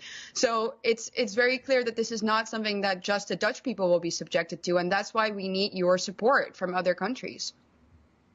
And what do you think Americans can take away from what's happening in the Netherlands?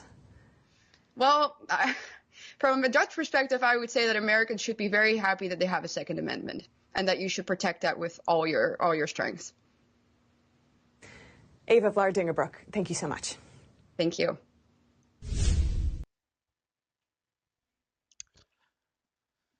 People, America, you got to wake up, America. If you think that you are not going to be affected by what the rest of the world is going through because you've got this idea that the only way is if we show again, if we lead again, like the people that fled and walked away from all the tyranny before, you got to walk away from it and rebuild a system again and try not to get tricked and try not to get tricked into giving your system away again to the central banks. The banksters, like they did back in 1917 or whatever. I can't remember when they finally implemented it. But that's what the real Civil War was about. It wasn't about slavery. It was about the implementation of central banks. Everything that they had gotten away from for 100-some years.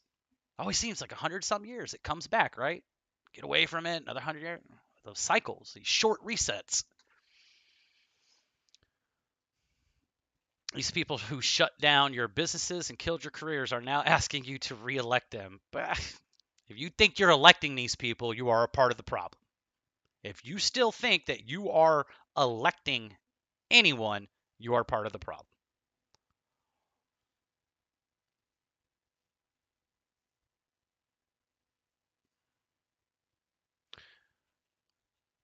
I'll let you guys just read that for yourself.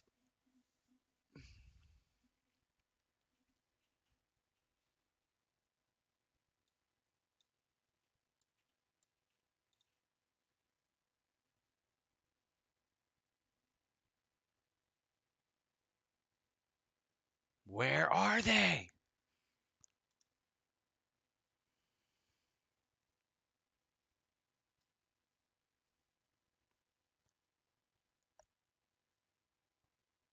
Wouldn't get sick.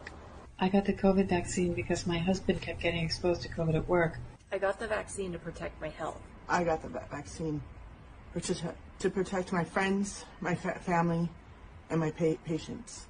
I received the vaccine to help protect my patients. I got the vaccine to be able to travel. I got the vaccine to protect my dad and my husband. I got my vaccine because I wanted to help protect.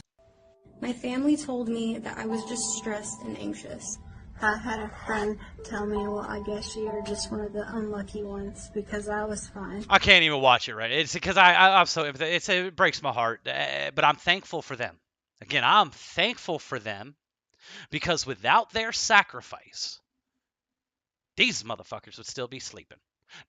This world would still be idolizing Hollywood. This world would still be believing NASA.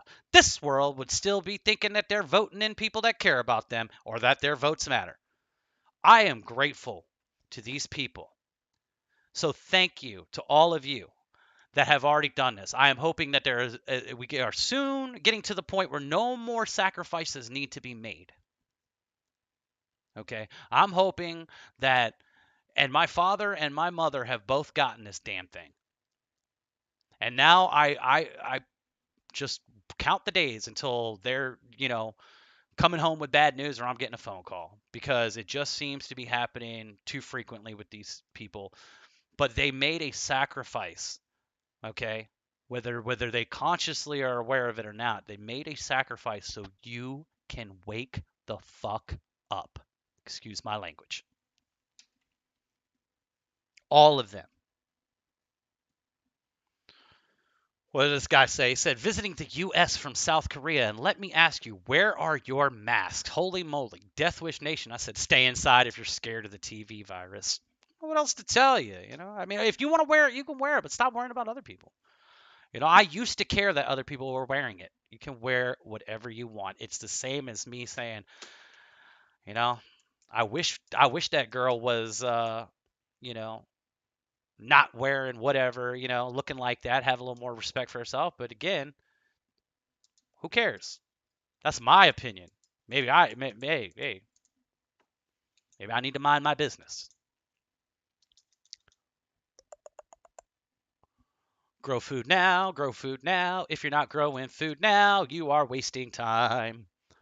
And it doesn't matter if anything ever actually collapses. Why don't you want fresh food for the rest of your life anyway? Why don't you want a beautiful garden of food that is safe and clean and cost effective for your budget because you're growing it and doing it, after you plant it, like watering it occasionally and maybe trimming something occasionally and then waiting for it, the earth and the atmosphere to do its job, and then you just go pluck it and enjoy it. Like, it's not hard work. We do much harder work to have to go buy our food. Okay? And then we're not getting anywhere the kind of return on value or nutrition. That's what I'm saying. We do everything so introverted, so ass backwards. And we're supposed to be the most intelligent species in the existence as we know it. But we do everything so crazy backwards. What the hell are we thinking here, people? This is what happens when you order a president through the mail. Wait until you realize it's all staged and no votes matter. They're all selected and have no actual power. Mic drop. It's true, man. They got no power. I love this kind of stuff. Listen to this man. July, my administration reached an agreement we think will be at equal level, maybe more if that's possible. In July, my administration reached an agreement with Pfizer to provide $1.95 billion to support the mass manufacturing and distribution of 100 million doses. But he's your savior. He's not in on this. He's coming back in 2024. He's going to fix this. He's going to fix what he started, right? Makes a lot of sense. Makes a lot of sense, right? He's going to take down this tyranny that he helped implement as he brags about it to all of you Trump tards out there that still believe that he's an outsider, as he tells you to your face, he's one of them. He's the snake you let into the garden, and then you're surprised that he was a snake. His words. With the option to purchase a total of 600 million doses shortly thereafter. Our investment will make 600 million doses. How many? What is the population of the United States of America? Okay. 300 million, 400 million at this point.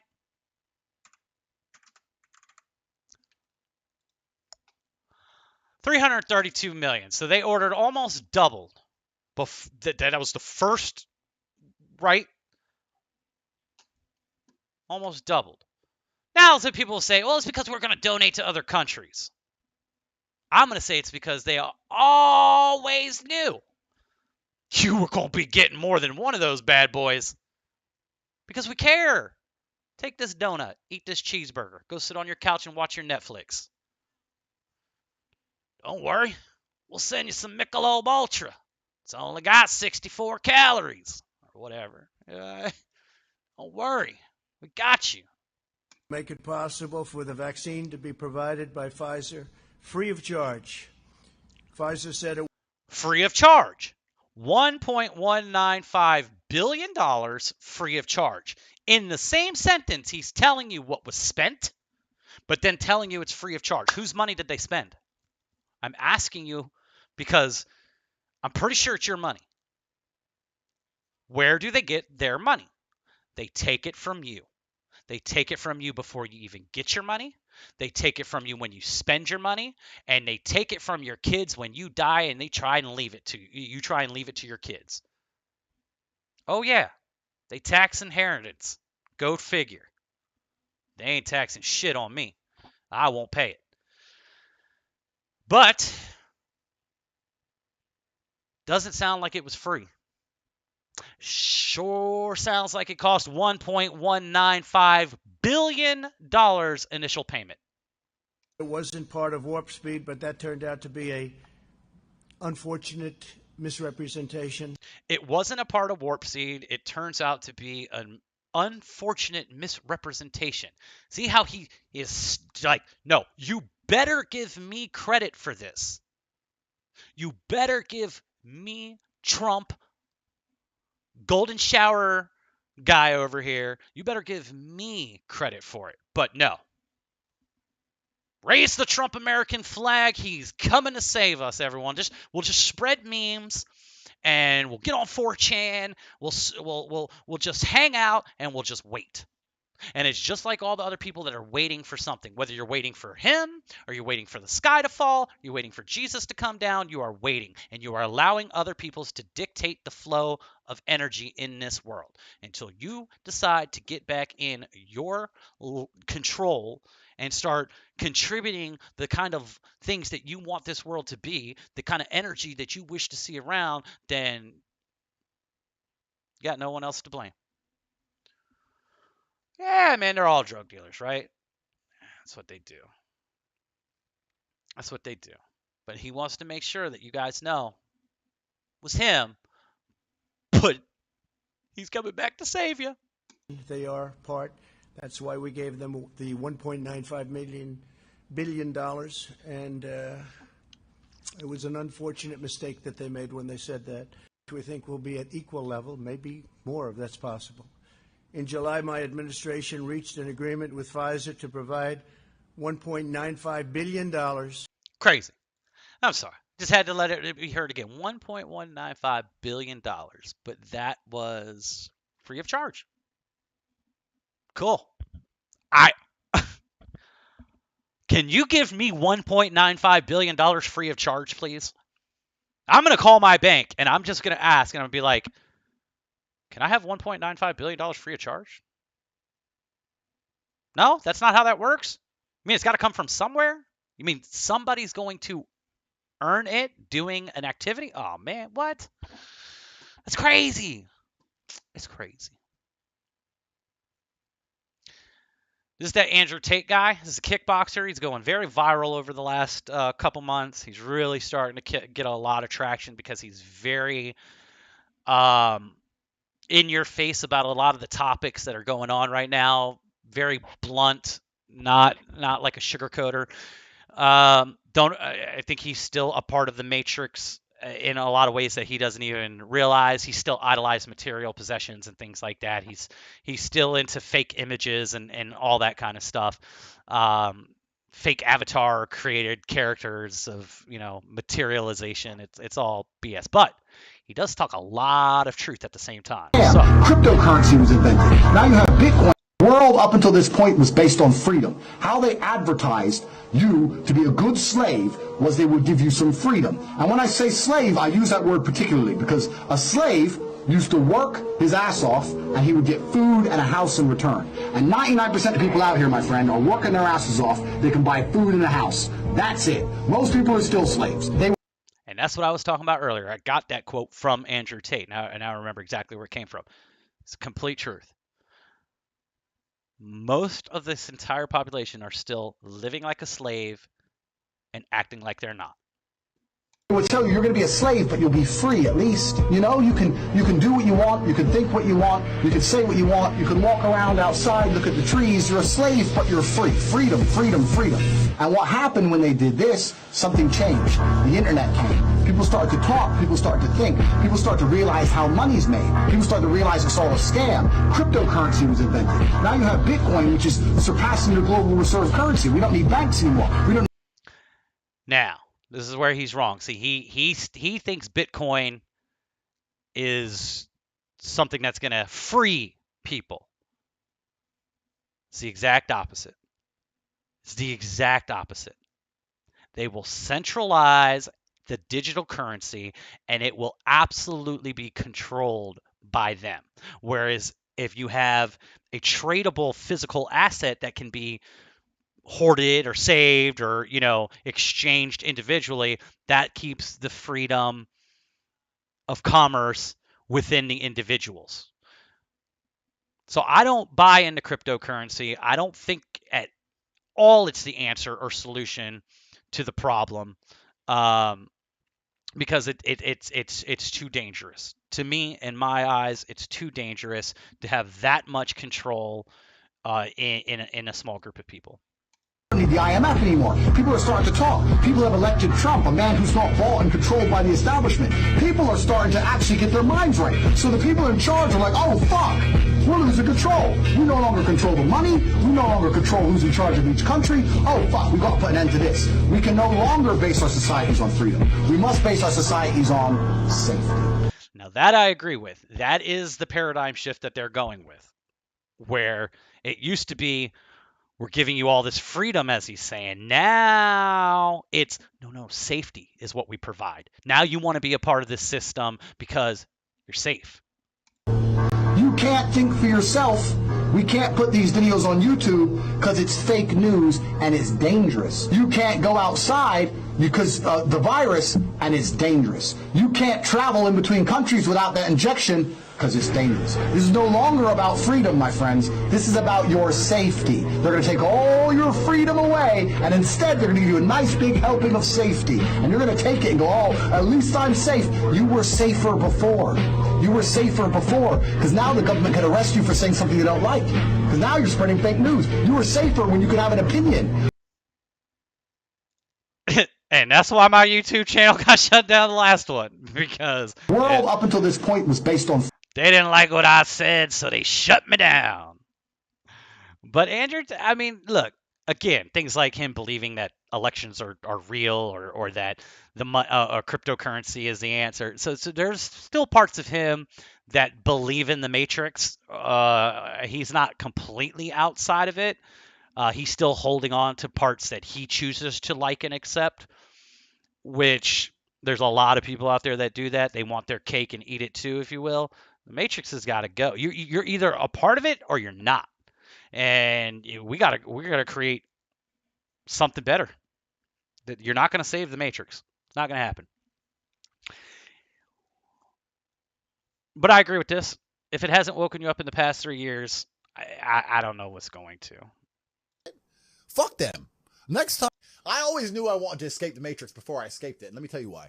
If COVID has not woke people up in the last 3 years, I don't know what's wrong with you. The government came along, closed your business down by force, forced you to have a medical procedure you didn't want, made you stay in your house and cover your face because of something with a 99.9% fucking survival rate.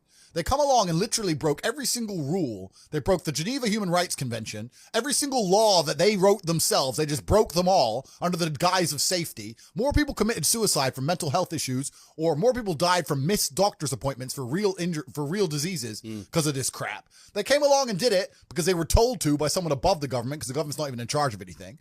And now they've gone back to normal. Everyone thinks they're not going to do it again for some other reason. You think across the next 30 years they're not going to come back with some new shit?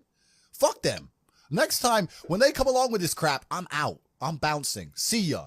When they did this, I went to Sweden. Sweden was open the whole time. Yeah. Sweden never locked down. I was in clubs in Stockholm while everyone else was here locked in their houses clapping for the NHS like a jackass. I was in the nightclub. No masks, no vaccine, no lockdown, nothing. Running around with Swedish chicks. So I just run to freedom, right? But if I had, let's say, a big property within the UK, I can't just say fuck the UK. Yeah. So once you escape the Matrix and you try and find a way to get your wealth outside of the system, then you can exist geographically anywhere. And once you can do that, then laws don't really apply to you. If they made a law in the UK I was unhappy with, I'd just leave. And if they made a law in Romania where I live I'm unhappy with, I would just leave. So there's a part of him that talks out of his ass, but there's a lot of different areas where he is right. But there's a lot where he's just chauvinistically that guy, that bravado talking out his ass, you know. He kind of, I'm gonna be honest, he kind of gives me that little D energy, but trying to act like he's got big D energy. Like, I don't know if that makes sense to anyone, but like compensation energy. But he hits on a lot of true points about the Matrix and about becoming a man for men, becoming strong, being proud to be strong physically, you know, like lift heavy shit, get muscles on you, be a protector, be a provider, because that is nature. That's your nature. And you know, women can be whatever they want if they choose, but naturally men are protectors, providers. They do the heavy lifting, they banging and destroying and creating and stuff like that. It just is what it is. It's just reality. You know, we're not trying to offend anyone. We're not trying to say that women can't do certain things. There's always exception to rules. Heck, that farmer chick we looked at earlier was jacked, man. She was jacked. I'm sure she's doing real work out there. That's not what we're saying. We're not saying women can't be strong and do great, strong things. That's not what I'm saying. I'm saying men should want to be men, and it's okay to want to be a man. It's okay to want to be strong physically, to be comfortable in your own skin and not be afraid of society, to feel like you could protect yours if you needed to. Nothing wrong with that. So there's a lot of things that I do agree with Tate, and then there's a lot that I'm like, he's still got much to learn, like so many of us. Here we go. To announce a historic settlement with Pfizer within the Department of Justice as well as beyond it, to announce a historic settlement with Pfizer Incorporated, a pharmaceutical manufacturer, and its subsidiary Pharmacia and Upjohn Company, arising out of civil and criminal allegations relating to Pfizer's allegedly illegal promotion of various drugs, most notably Bextra. In a combination civil and criminal settlement, Pfizer has agreed to pay $2.3 billion, the largest healthcare fraud settlement in the history of the Department of Justice.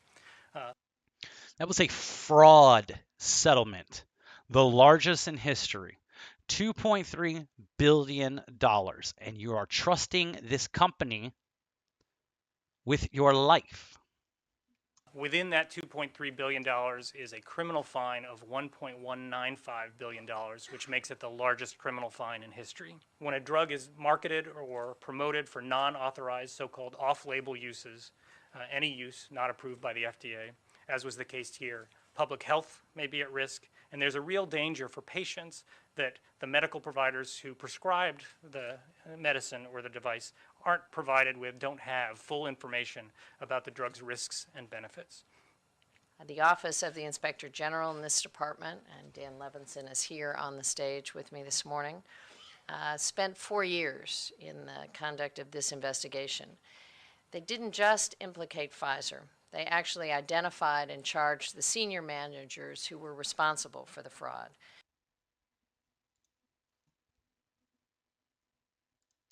Within the Department of Justice. I mean, it's all out there. All the information you need to make proper decisions is out there. The internet exists. Google exists.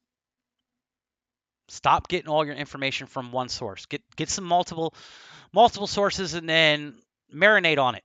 And then make a decision with your heart. But you gotta know that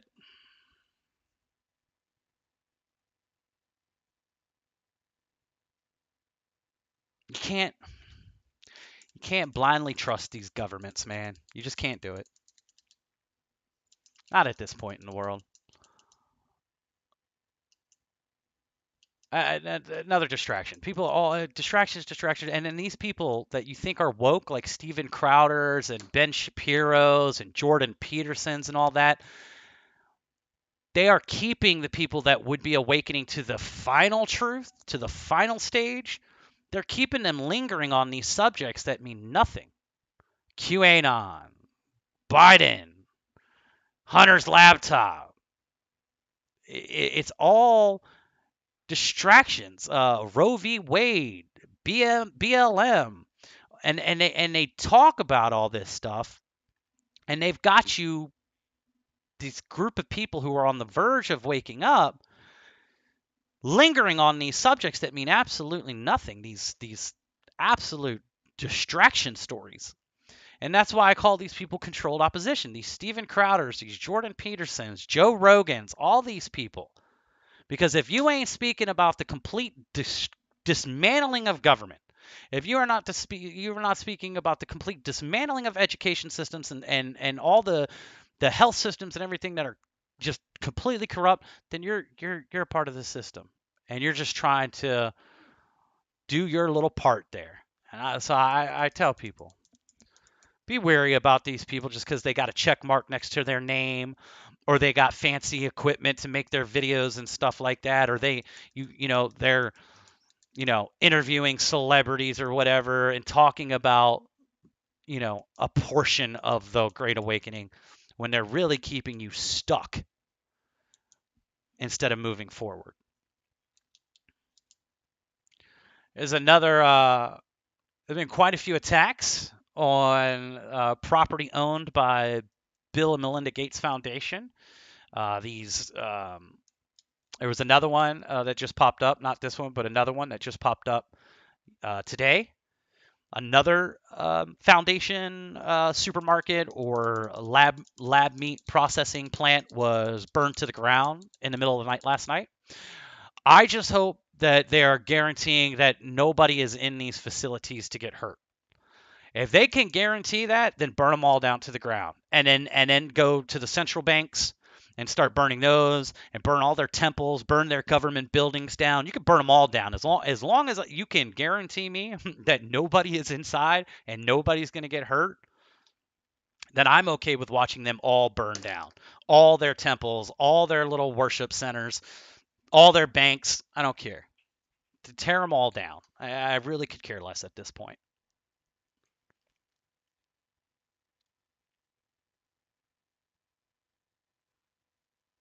See, I even said it there. We will not give in. I hope nobody was hurt. Stay strong, everyone, and start growing food now. Because they are, yeah. It's great. I mean, it's great that people are waking up. And like I said, anger and fear is going to get shit done. Anger and fear.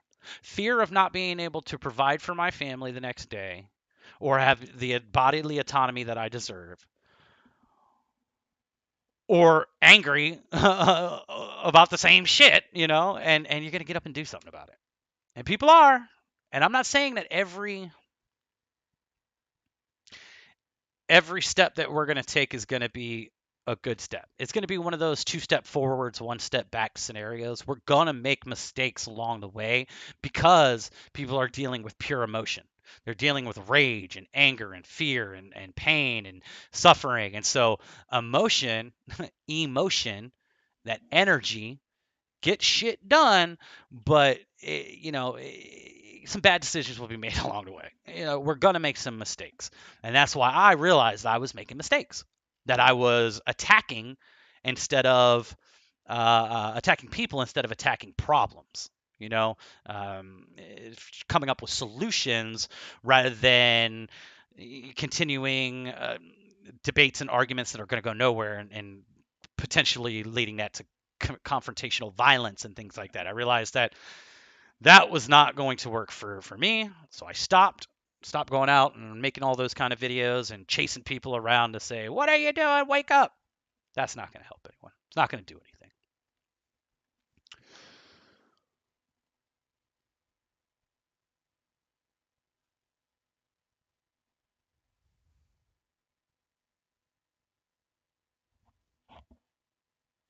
99% of the world's population will face the sun in a rare phenomenon Friday. This was last week. Okay. 99%. Well, if you're spinning and on an axis, how is that possible? That 99% of the world all at the same time. That's crazy. Well, I said it's because we live on stationary land with level waters around. Sorry, mate, not a spinning ball flying through endless space. Earth, like the heart, is in the middle, the center. I know it's hard to admit it out loud. The NASA and government indoctrination is a real problem for many people to break free from. And then, of course, there was the comments where it was like, ha, let's laugh at him, let's point. Got any proof? Of course he does it. Then they give me this little problem, another calculation thing to, and then I said, flatheads don't know shit about shit for a reason. Science are legitimate observations. You can't reason and psy out people who think the earth isn't round. You, buddy, I've already debunked you. I can't even believe you're still doing your thing, but go ahead. And I told him, I said, get in a hot air balloon or a helicopter with a GPS, go straight up. Go straight up. Look, no one has had a comment to come back about it since. No one has said, they ain't got nothing to say about that because it's like, wait a second, that's something I could actually do. And holy shit, my perspective might be blown. It is what it is, though.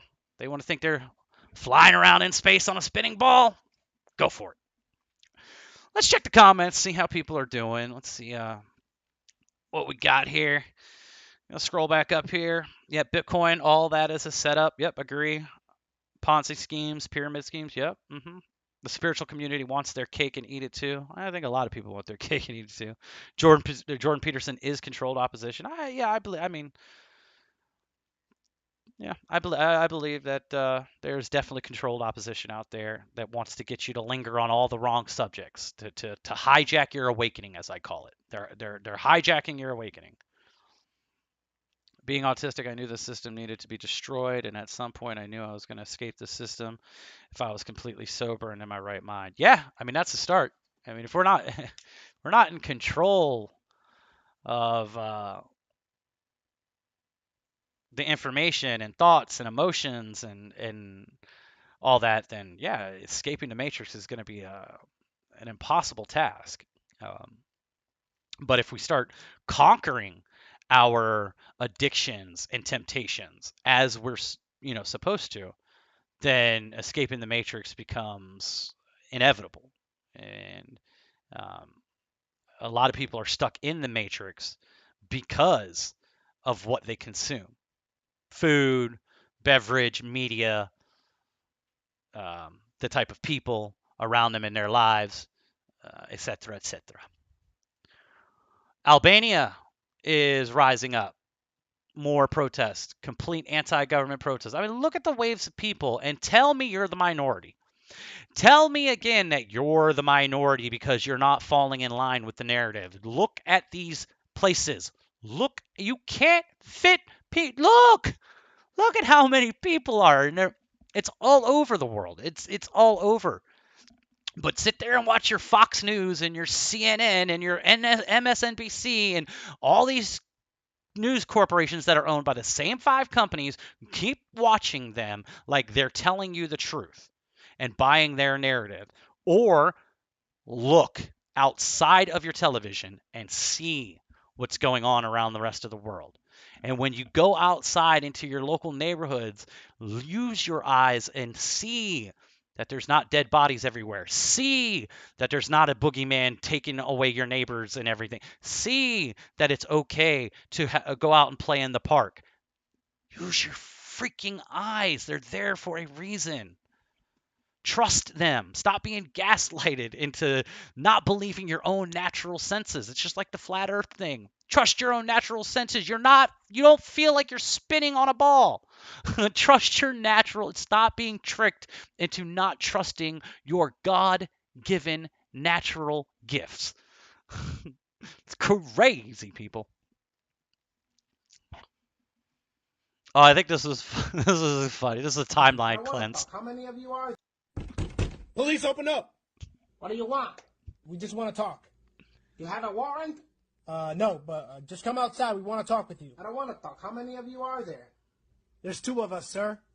Go then, talk to each other. That was good. That was good. He did it, and he didn't argue with them. He didn't get angry. He made a joke on him. He was like, "Good, talk to each other. I'm going back to my couch now. You guys end up knock down my door. I got a great lawsuit against you. I'm gonna get paid and retired quickly. Go ahead, challenge these people. Man, there are tons of people that are winning easy lawsuits right now and getting checks, man. I mean, if that's your cup of tea and you want to go down that route, you can go down that route. Challenge these people and go beat them at their own game. Go learn how court systems actually work. That it is a game, and go in there and beat them at their own game. I choose not to play the game. I have no desire to play the game. I want nothing to do with the game.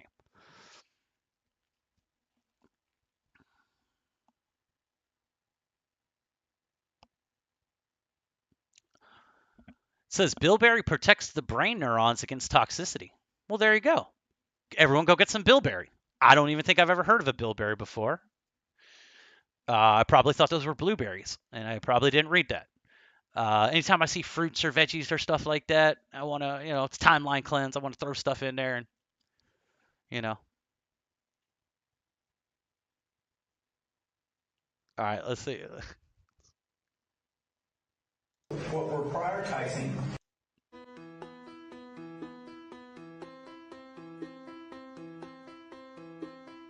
What do you say to critics who claim your global vaccination program is nothing more than a eugenics program?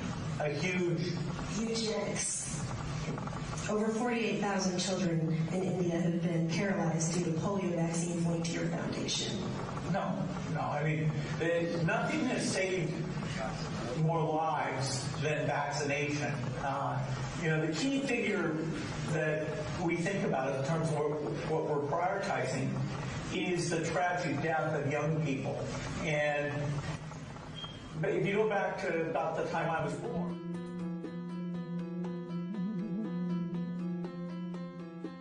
Of course he never addressed it. It's that speak around. All politicians and you can call him a politician. They're liars. They're professional liars. That's what they do. But they always have the truth a little bit in there somewhere. Eventually it slips up. And hey, of course he's not going to answer it. No freaking way. So what does it matter if 48,000 children suffered permanent neurological damage and were paralyzed if it's in the name of philanthropy? But the problem is these vaccines have actually been shown to cause the very diseases they're supposed to prevent. And here it is in PharmaBiz, a big Indian pharmaceutical portal, about how their push for polio eradication is unethical. There's monetary reasons for that, but also The biggest thing is that 47,500 cases of non-polio paralysis have showed up in India's National Polio Surveillance Project, showing that children are becoming paralyzed from taking the polio vaccines. These studies also found that these children were more than twice the risk of dying than those who would have possibly been infected by the wild polio virus. And the wild polio virus is indistinguishable from the vaccine-derived paralysis. And all this despite the fact that India was statistically polio-free in 2011. So you may say the ends justify the means, maybe it's worth it, but 47,000 people were not even going to be getting polio in India. It was going to be less than 10 or something. And now they're paralyzed and have twice the risk of dying. And if it's clinically indistinguishable from polio paralysis, then that means we don't even know, at the data we've had for the last 50 years, if those incidences of polio outbreak were caused by the virus or they were caused by the vaccine. Boom! History will repeat itself. Sri Lanka, that is, I'm sure a lot of people, again, because I haven't been here in so long, we haven't had a chance to talk about it here on this channel, but a lot of people are standing up everywhere and saying enough is enough. We're going to come for you. And like I said, go get them. Go get them. Don't kill anyone or harm anyone, but go arrest them. Go grab them, tie them up, take them, lock them away if we need to. Go grab these people. We are the masses. Lynch mob without lynching anyone. You know what I'm saying? Like, can let them rot in a cell. Whatever. I think it's better to let someone rot in a cell than execute them.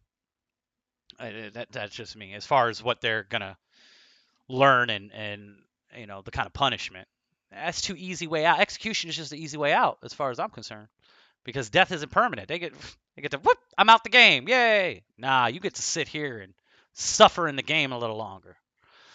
But they stormed the president. I mean, good Lord, how many prime ministers have stepped down over the last week or two? You had the Estonia lady step down. You had the former Japanese prime minister, who is obviously still a big player in the game, get shot and killed, which looked as fake could be. And then all of a sudden, his majority party, that is on the side of the WEF, all of a sudden he gets what he's been working for all this time, and that's this super party being combined, right? So, you know, and then you have all these different leaders stepping down and walking away, and we had all the purge of CEOs and stuff last year and the year before, at the beginning of this stuff, like running for the hills type thing, like getting out of Dodge, like, hey, nah, I'm not staying around for this. We know what's coming. And they're just going to replace them with another puppet. Okay, that's the problem. If you let the system, if you keep participating in the system, it's just going to be led by another puppet. I mean, just got to think about the type of people who want to be politicians, that want to tell you, that want to control you or dictate how you're going to live life in society. These are twisted people, twisted egos. This is a very big concern for me about flights and flying. Flying anywhere right now? Are you kidding me? A pilot has a heart attack in the middle of the flight or something like that? Has a reaction? And you're up in the sky? This is Christine Anderson, MEP. I want to say, can't remember. Was way beyond the annoyance. Was way beyond the annoyance of, you know, missing your suitcase or having to stand in a line, because what we are actually talking about is it could cost a lot of people their lives, because we're talking actually about a safe flight, which may no longer be the case. Because what happened was that a lot of pilots that did not want to get vaccinated had been laid off. And the ones that did get vaccinated because they had families to feed, a mortgage to pay, all of these things to take care of, may now no longer be fit to fly. And that is a problem, and to the globalist elites, it must be a shocker. Can you imagine? First, people are being forced to get a vaccination to only then find out that it might actually be the dumbest thing they ever did.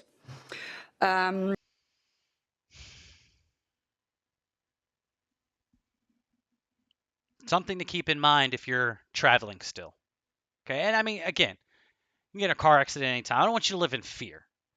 Okay, I don't want you to live in fear, but I do want you to right now live with a little bit of awareness. Okay, maybe a little bit of caution in certain decision making.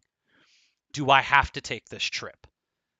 Can I travel in a different manner? Is this necessary? Do I have to be traveling right now? Just something to consider.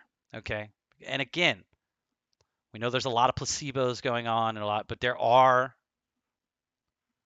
unfortunate things happening. Okay, so just be careful. We do want to have a little caution.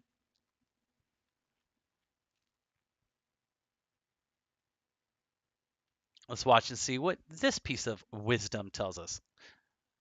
Have lied to you all about sunlight and its benefits. Sunlight reduces the size of internal cancerous tumors.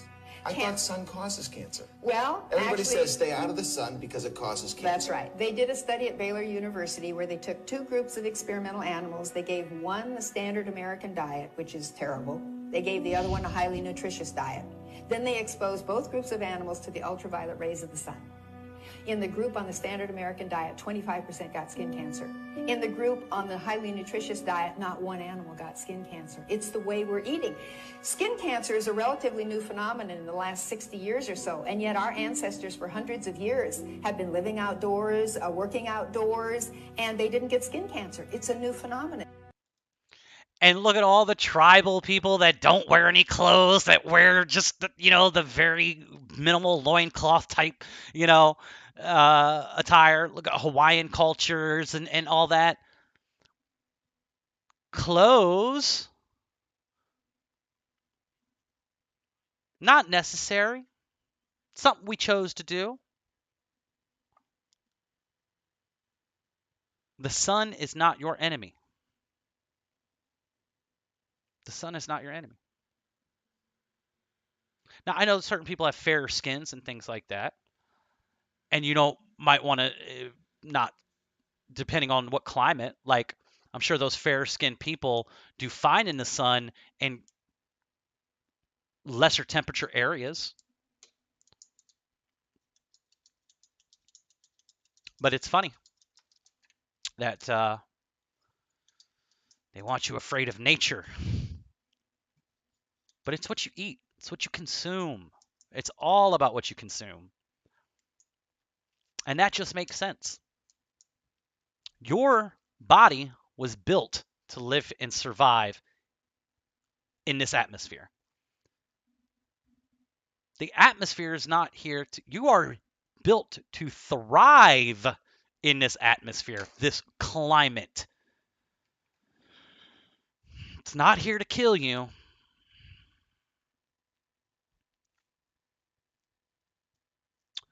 This clip, whether it is 100% accurate or current or whatever, this is something that you should never even fear about, though. Okay, you should never even fear this scenario. Eliminate another fear. Eliminate the fear. Like if this scares you, do something about it. Okay? Now, go start planning some food. Get 3 months of supplies. Budget yourself out. Get some canned goods. Find out what kind of food you can grow inside your house with minimal light. Find out what kind of food you can grow year long. Grow what you can year long, and prepare for next year to be ready to grow and harvest in the all the seasons. But don't allow this stuff to control any aspect of your life with fear. Eliminate it by taking responsibility and doing something about it, and not allowing some outside force, some outside company entity to control you with fear. Take it back. Take the control back.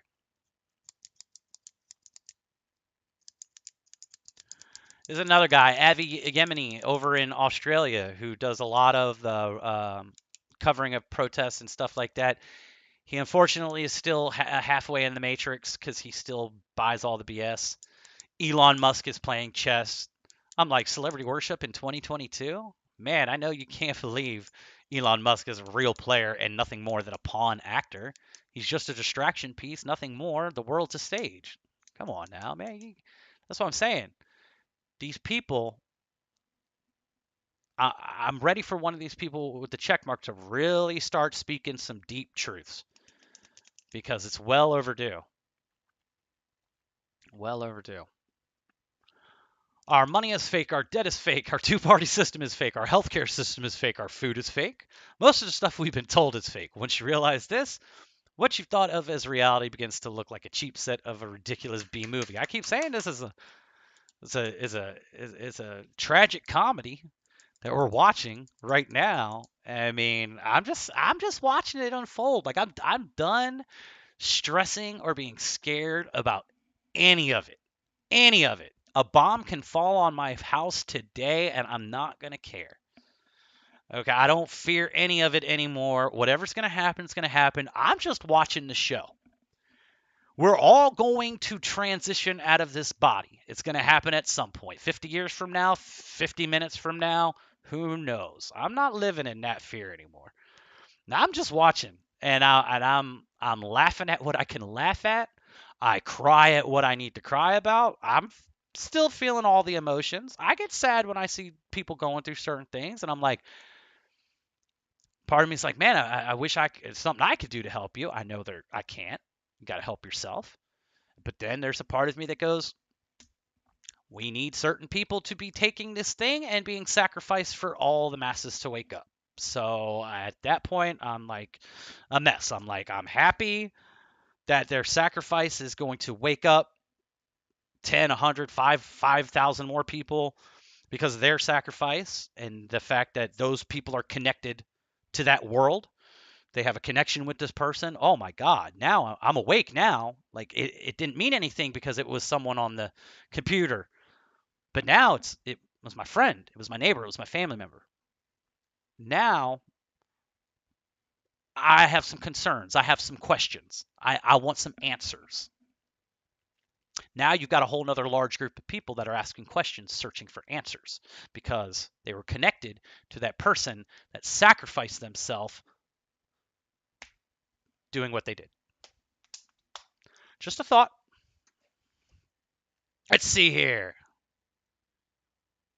That is a good topic. The sun seems to have changed a bit. You know, a lot of people say that the sun has changed a bit, but that's kind of hard to know as far as, you know, because like now we're consciously paying attention to it, and we see it as this white disk light when it's up there, right?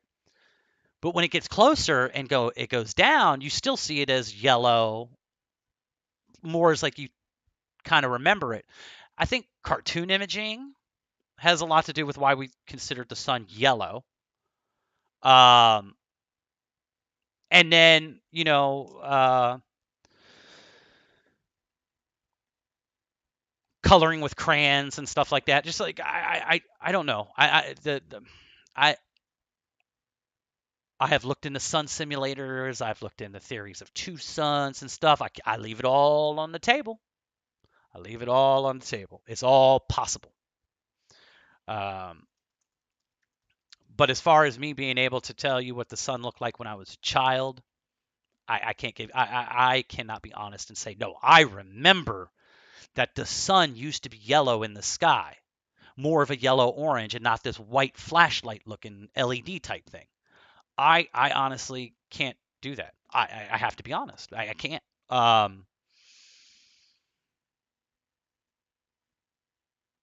So, I know a lot of people follow the sun and think that there's something funky going on with our sun. And I'm not saying they're wrong. I'm not saying they're right.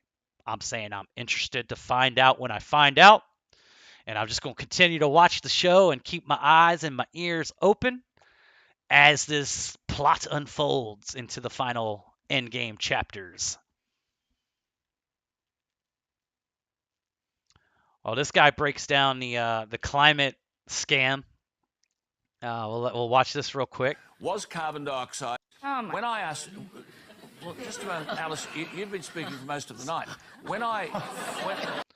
See how they always get dramatic and demonstrative about like the mockery to like immediately try and discredit before the guy even gets to speak or say his piece. The objective is to discredit it with these dudes. Oh my God, like, are you kidding me? Like, facepalm, like, how stupid is this statement about to be? So you're already thinking that this is about to be hogwash.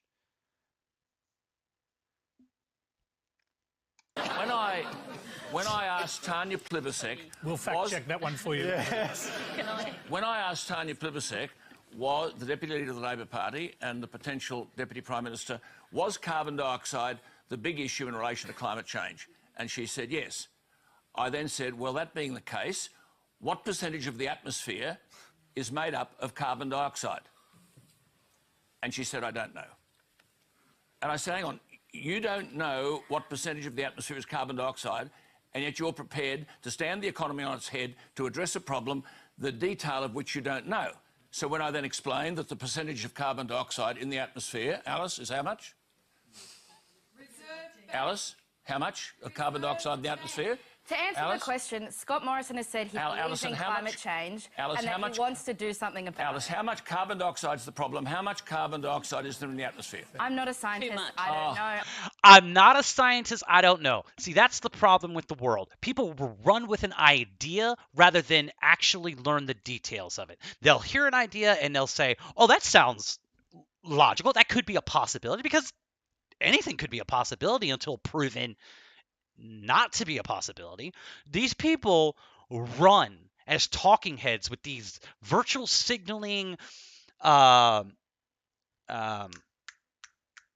the word I'm looking for, movements that they want to be a part of, and they don't actually have any idea what they're talking about. And they go all over and get on all these big channels and they're just spewing rhetoric that they don't, and she just admitted, I'm not a scientist. I don't actually know. Then why are you trying to talk about something with such definitive guidelines when you don't know and you admit it yourself? Shut your mouth, get off the stage, come back and talk about something you do have details and information about. Got a lot of rude comments that I could have said there, but we're going to well, hang on. If you're going to argue the case, you ought to know it's 0.04%. And of that 0.04%, human beings around the world create 3%. And of that 3%, Australia creates 1.3%. So for the 1.3% of 3% of 0.04%, we then decide to have a national economic suicide note. Now, Alan, I'm happy for you to have made that point, which... I'm just saying. When I asked... You got a lot of and I'm a non-expert about anything. Let me make that clear. I just present ideas that maybe you're not getting from elsewhere. There are certain things I'm 100% on, and then there are things where I'm like, I'm still up in the air. It is up to you to make decisions properly, to try and use your heart more than your head. I'm not an expert, but I'm also not an idiot. No, that's a lie. I'm an idiot. Kidding, this guy's an idiot. Jesse Williams says, depending on the science, when they do not know it's all theory. Well, that's, most of science that has presented to the world is theory, string theory, quantum theory, everything's theory, formulas and theories, what ifs, what ifs, what ifs, what ifs. Could care less.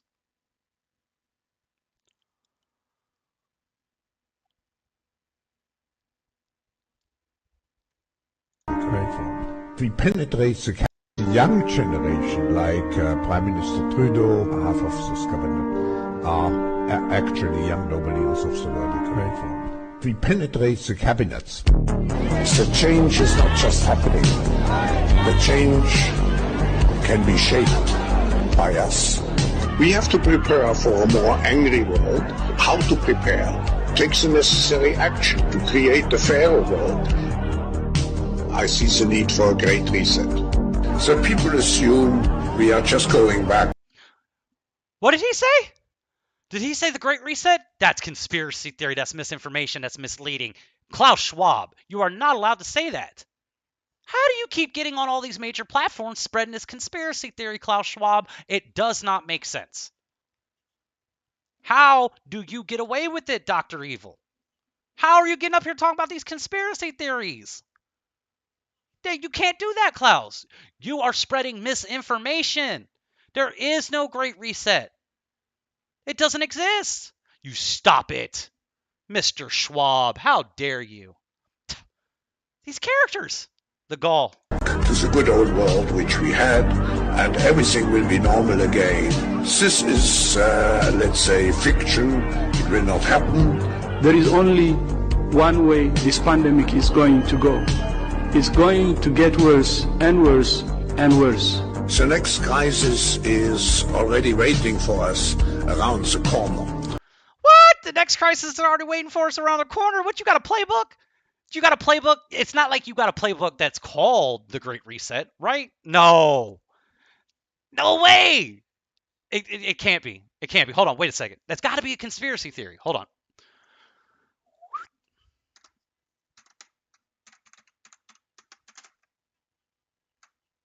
Oh, look, I don't even have to type in Klaus Schwab book. Somebody has already done it for me. Oh my God, no way. This can't be real. Look at this. Look at this. A book by Klaus Schwab. When did it come out? We must find. Originally published July 9th, 2020.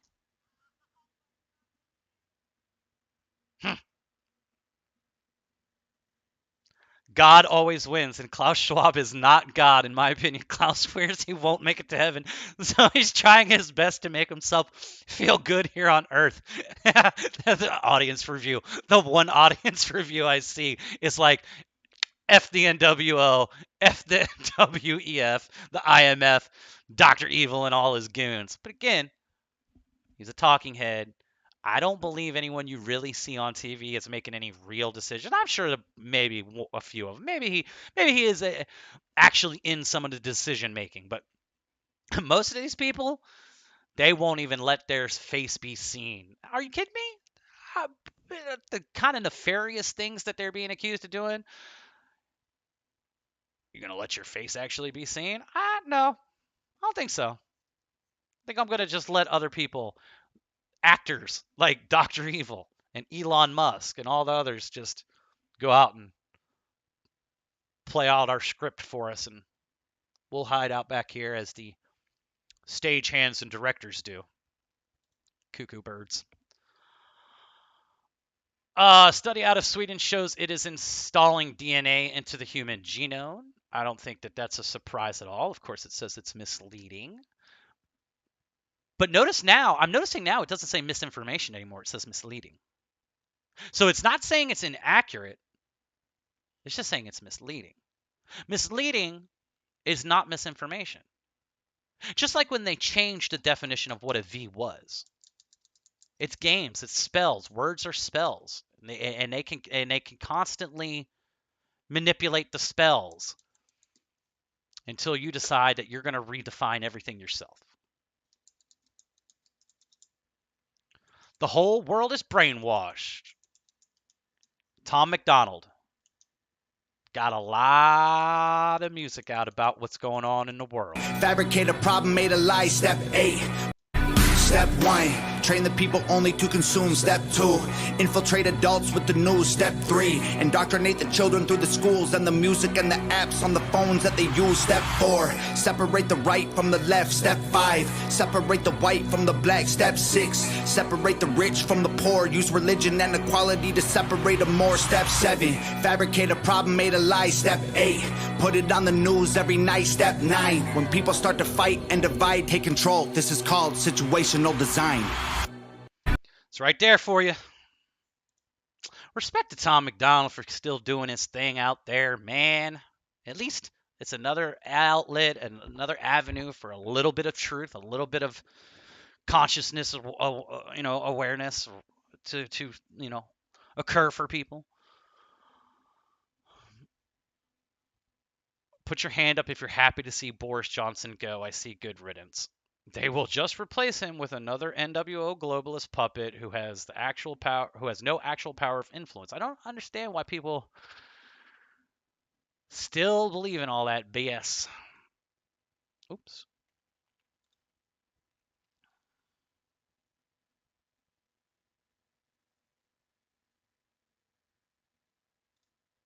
With the release of the Pfizer documents just a few days ago, we saw that the actual list of adverse events of serious interest, side effects, that they were looking at was something like 6 pages, single space, small font.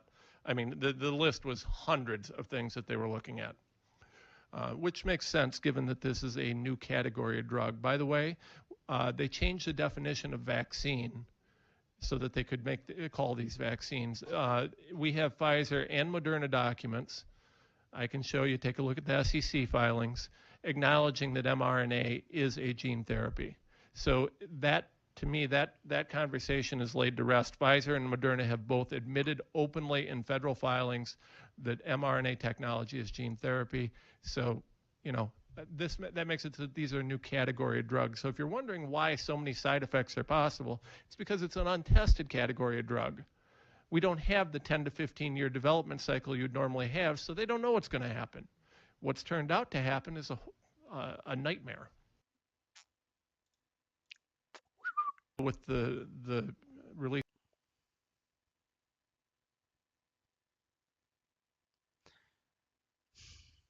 And why do they want to attack the DNA? Could you be receiving a cosmic DNA upgrade soon if you don't have it in you?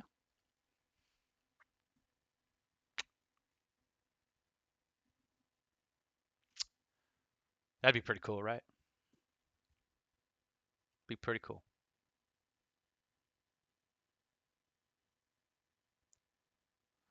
Look at that beautiful purple sky. Purple rain. Purple rain. MCO. Plasma Apocalypse. Looking good. The Purple Dawn. Let's see what this young lady had to say. I believe she had some wise words for some people.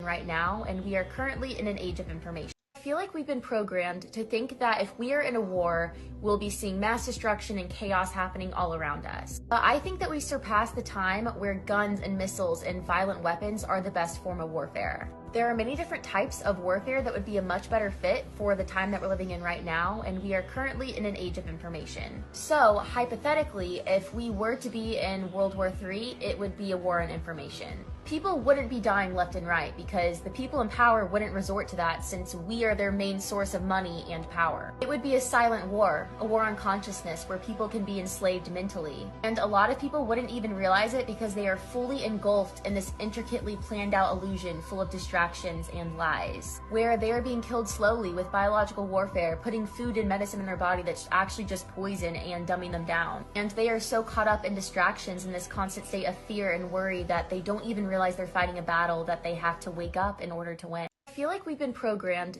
that if we are... It's facts. I mean, she just laid it all out for you. I mean,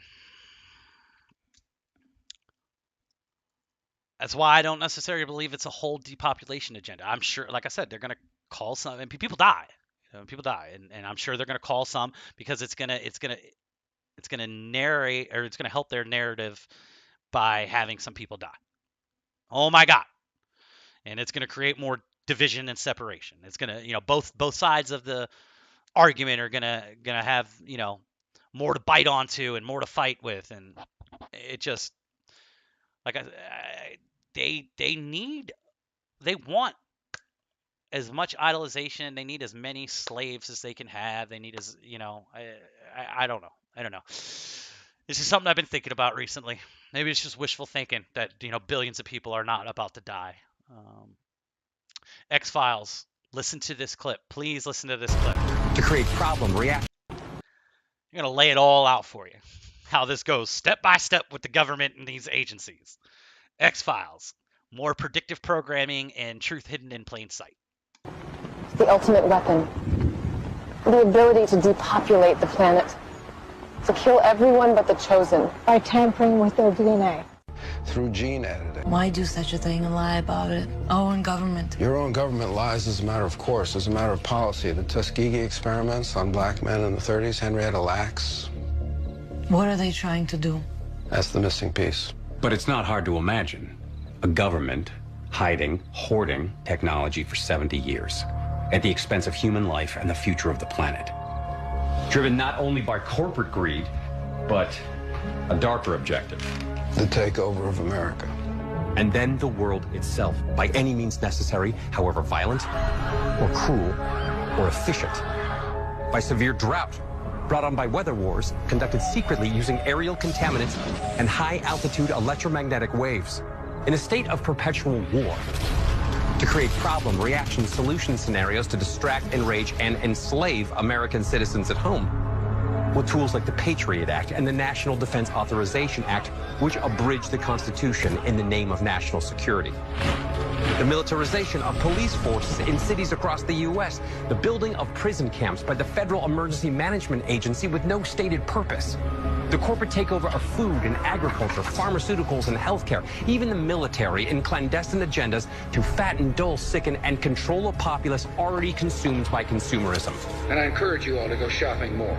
A government that taps your phone, collects your data, and monitors your whereabouts with impunity. A government preparing to use that data against you when it strikes. And the final takeover begins. The takeover of America.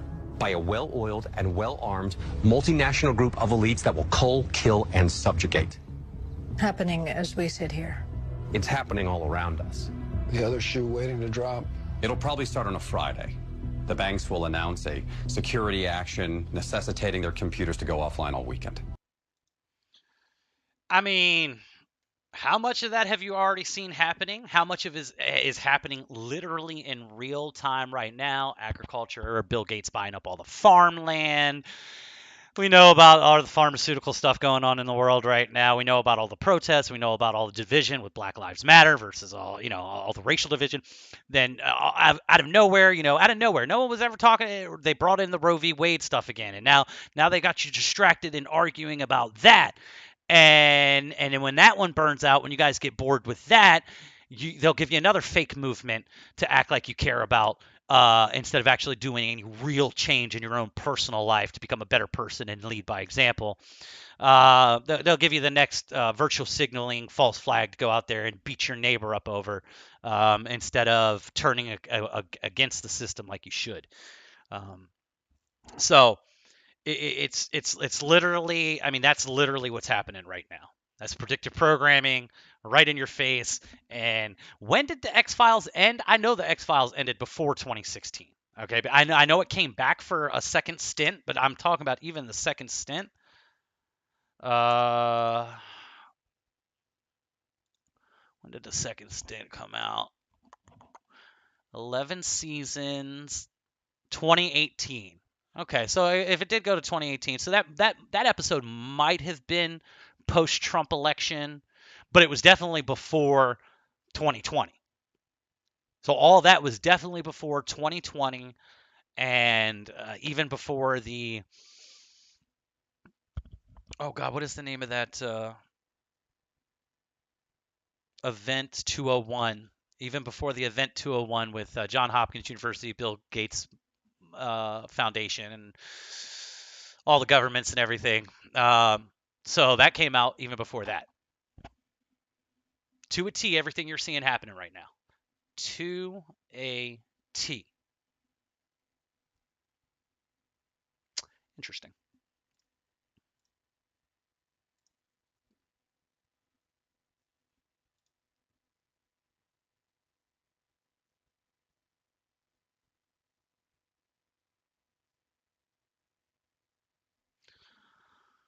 Yeah, we talked about George Guidestones yesterday since coming back.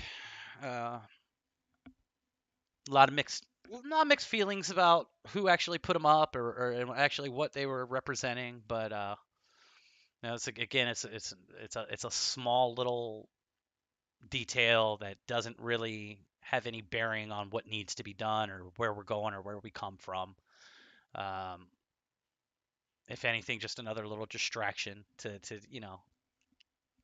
keep it going like this, as that clip we watched earlier from that show Evil, where they're talking about just keep the doom scrolling, got to keep you engaged, got to keep you on that nice balance of fear, so where you don't get scared enough where you actually want to do something and change.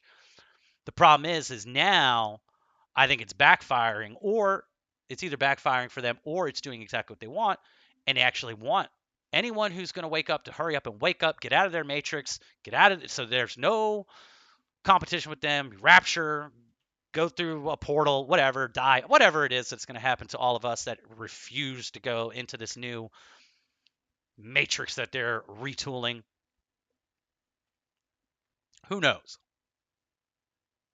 I'm just going to enjoy the damn show as it's going best I can.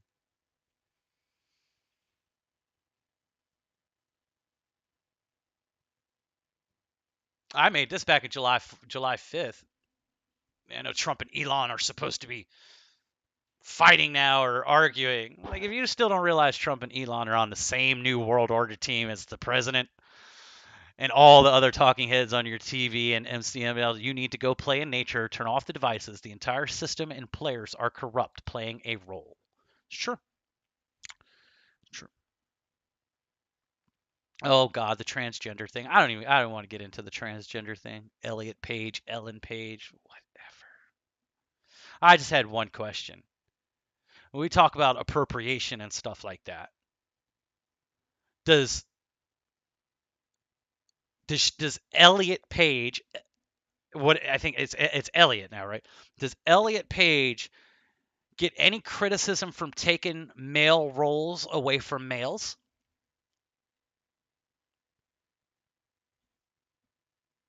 Because I know we care so much about, disabled actors being able to be represented and all races being able to be represented, and not misrepresenting all of culture. So does that mean Elliot's got to retire from acting or are you going to dress up and play a woman, and then now you're taken apart from a woman because you're not a woman anymore? Hey, look, that's how you get your head spinning on those kind of subjects. Does any of it matter? No, because I could care less about Hollywood. I could care less about movies. I could care less about concerts and any of that stuff. If I want music, I want live music. We'll go make some music. I'm gonna start a band.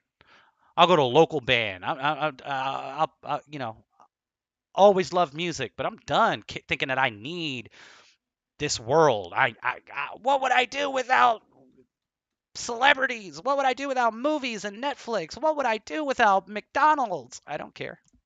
I don't care. Let it all go. Let it all go.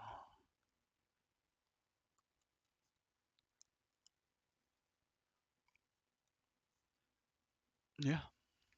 Let's see what else we got on here. How long have we been going? Let's see here.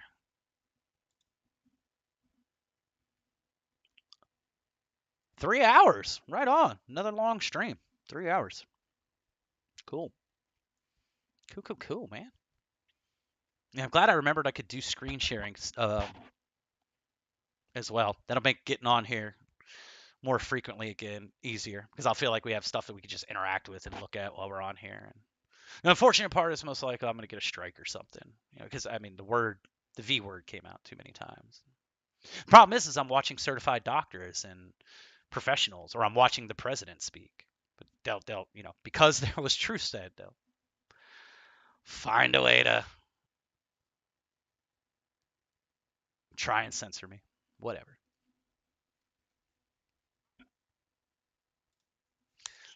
Let's look a little bit more. Every introverted and low immune cell body of my is screaming at this. Wear the masks, please. Eat healthy and exercise. Turn off your TV and go outside. That's the answer. LACC and Fire Marshal is no longer letting anyone in. Stupid.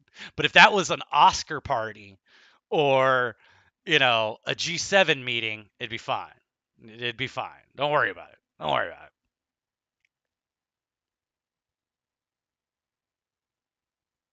Kyrie Irving. I respect it. I respect what Kyrie Irving did.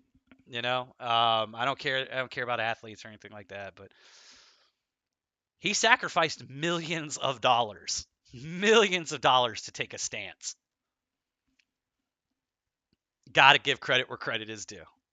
Got to give credit where credit is due. Him and Novak are like the two athletes I root for right now. And like I said, with a grain of salt, because I could really care less. But whoa, what's that? Oh yeah, look at this. Look how awesome. Look how classy we are. Classy, right? We got class in this world right now. Eugenics. Is it about racism or is it about classism? The culling of the herd. The culling of the herd. The eugenics. Is this about classism? I don't know.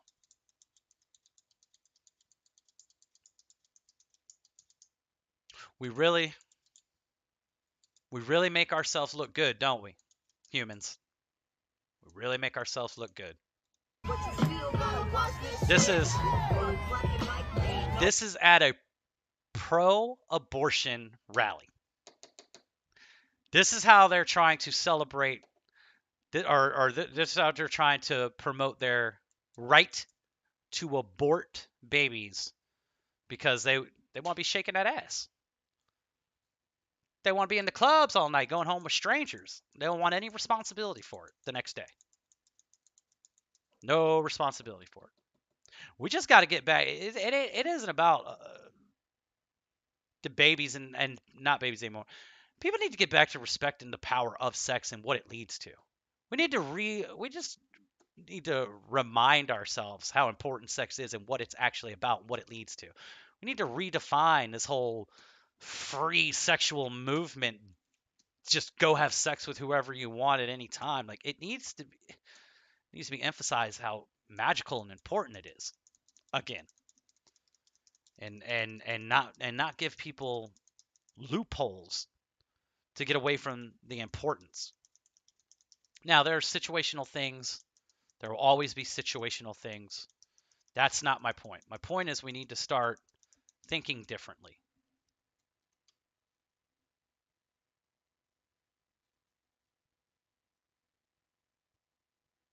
Oh, this guy, he was tweeting at Elon.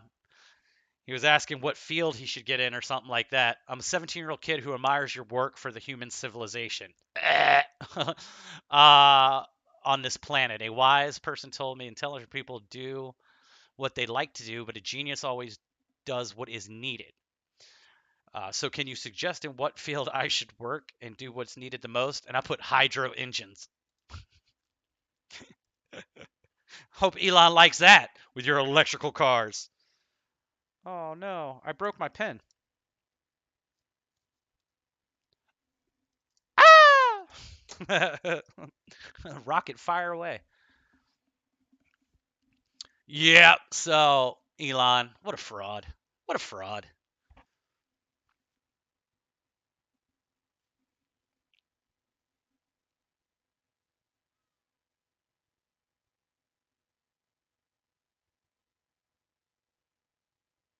Oh yeah, It's funny. I didn't realize this was a couple weeks before I tweeted at Stephen King. Stephen King couldn't write a horror story scarier than what is happening right now. This is a comedy, all fake propaganda to scare you while they reset society. Like, you're buying the fear, buy the fear. I mean, hey, you're probably gonna regret it, but whatever.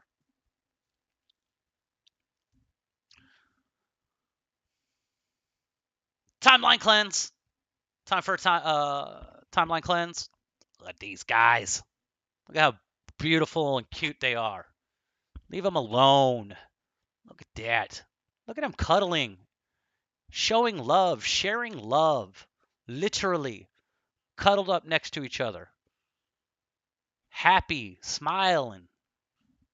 Don't just leave them alone. I'll leave them alone. Stop harming them. Play with them. Feed them. Treat them with love.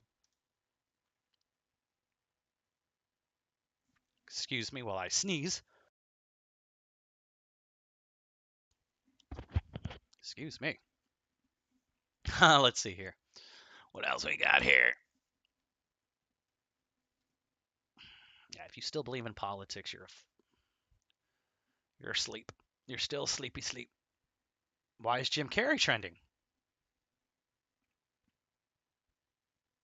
It's not quite that, but yeah. Bad haircuts. He had a great head of hair. As someone who doesn't have hair, I do notice great heads of hair. Obviously, it's just something that happens. Dude had if I remember right, dude had a nice flowing head of hair. He chopped it all off to probably look more sympathetic and not as elitist. Make himself look a little more homely, more one of the normal folk. Is that why Jim Carrey's trending now? Yeah, okay. Okay. I get it. I get it. It's funny because we talked about Jim Carrey a little bit yesterday. A little synchronization coming in there.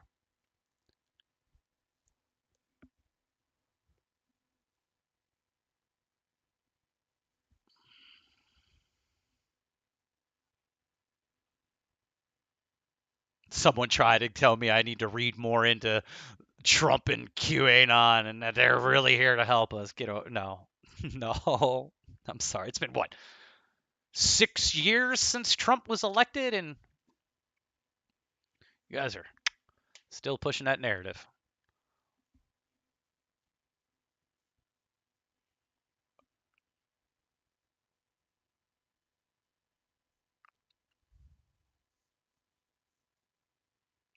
CV doesn't disappear when you stop wearing your face coverings. It just means most of us will get reinfected multiple times with the risk of long-term disability. I said the experiment doesn't do anything about that either. So why do that?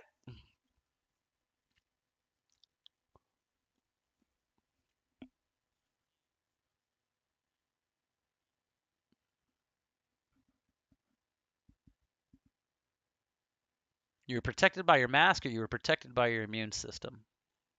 Questions. That's all. If we each grow a large crop of different food, we could all trade with each other and eat for practically free. Food is free. Grow food, not lawns. Please.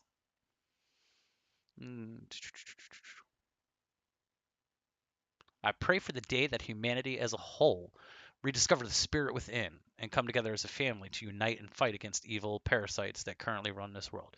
And by fight, we just mean non-compliance. Walk away. Walk away until the buildings are empty and then take the buildings back over. There are buildings now. We will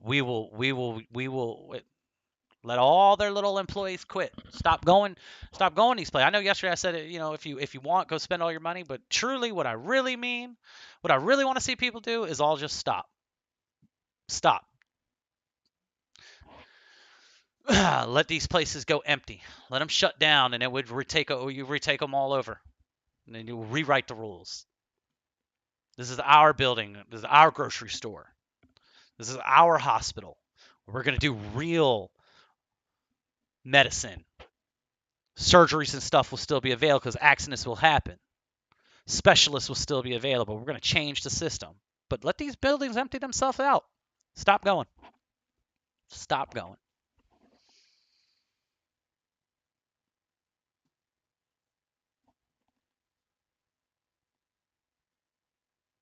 Let's see what this guy says. I can't remember what this one was about. Simply reviewing its policies, walking around. Have you got everyone? Listen, she's about to say those three special words. Listen. Told us that it's simply reviewing its policies in line with the latest government guidance, and as part of that, they're now approaching sick leave as towards COVID-19, as they might do any other illness, such as the flu. Really? And it does open an interesting question, though, as we move into the New World Order, whether we might now start to see. As we move into the New World Order, they're saying it mainstream media. They're saying it mainstream media now as we move into the New World Order. It's just conspiracy. Don't worry about it. It's not real. Don't worry about it. Don't you let those three little letters trick you. That NWO. It's just a wrestling organization with Hulk Hogan, Scott Hall, and Kevin Nash. Rest in peace, Scott Hall. What's they say? 500 of Let's them see at about a this. time. I don't know which one of you told me to study apple seeds, but god damn it. Now my brain hurts. Lied to, and lied to, and lied to. So our whole lives we were told apple seeds are toxic and harmful, they can kill you. But we weren't told that only if you eat somewhere between 140 and 500 of them at a time, that's when it's harmful. Anything's harmful in that. I'm one of those people that eats an apple every single day, but I never thought to even try to eat the seeds until today, because I'm learning that they have been studied and proven to be 1,000 times more effective than chemotherapy, and they only kill cancer cells, not the healthy ones. They can reverse insulin resistance, antibacterial, anti-inflammatory, immune boosting, reduces blood pressure, helps with cardio health, but you have to chew them, not swallow them whole.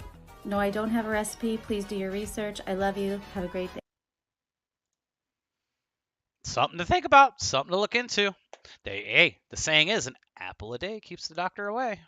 I'm sure there's something to that. There's a lot to that. Someone was so hyped up about their little thing about Tom Hanks, and all I do is write pedophile. Whoops, it slipped.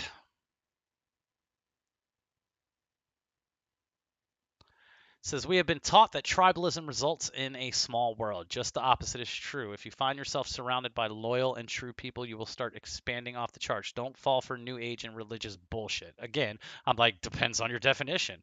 Being involved on an intimate level with your local surroundings enforces a level of engagement and accountability to contribute to your local area. Maintaining a small local tribe that works as one, then integrated with others doing the same, is good. Like, we have given away all of the responsibility of our own local communities away to outsourced entities who then can manipulate you through fear of not getting your food or fear of not getting your, whatever. And that's why knowing your neighbors and everyone having a job and everyone holding each other accountable for that job in the community and being involved and being responsible for one another. And then our communities work together with other communities, but we're not governed by any other large body. So if we decide we're not going to trade with this other community anymore, because that's it.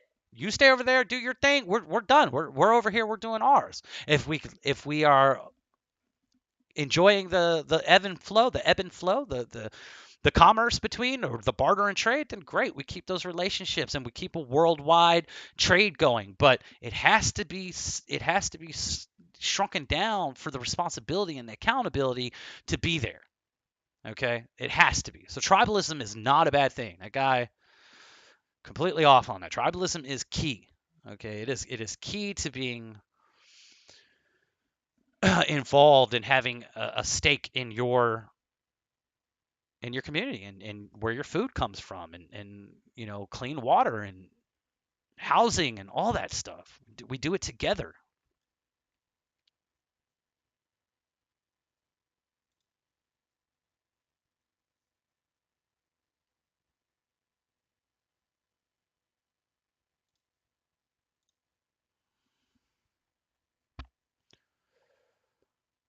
I found this rock in my bag of pistachios. I found a rock in my bag of, a rock. It's crazy. And they never responded. Or did they respond? Did they actually respond? Oh, they did. Oh, they did. Holy crap. They did respond. See, that's what I'm talking about being, damn, I don't have the bag anymore. Oh, well, that's what I'm talking about me being shadow banned. I don't get any notifications about anything. If I don't go back to my tweet and like click on it to see something is there, I'll never know. I'll never know. Damn, I could have got a free bag of pistachios. Could have got hooked up. People know I love my pistachios. I'm on a pistachio break. I'm doing almonds right now. Almonds is the way to go right now. Switching it up, getting some calcium, magnesium. Raw natural almonds. I like to dip them in a little bit of organic mustard and then a little bit of pink Himalayan salt. What? That's how I do my chips. Like for people who want like salty snacks, banging. Raw natural almonds, a little bit of mustard. You get that turmeric from the mustard, one of the main ingredients. And then and pink Himalayan salt's good for you. So, boom, boom, boom. Little dip. Ah, delicious. I got a fresh bag that I'm trying to keep in my prep tote to save because it's good till 2024. But I don't have any other ones in the house, and I've been thinking about busting that bad boy open today. Seeming that I won't be fasting this week because somebody decided to treat me to groceries that I specifically asked them not to buy so I could do a 7-day cleanse real quick and make sure that if I came across any pesticides or GMOs through, things I've eaten where you're not 100% sure, it's always good to throw in those cleanses, those fasts. Prince. I think we've watched this one before, but we'll watch it again just because it's Prince. Don't be fooled by the internet.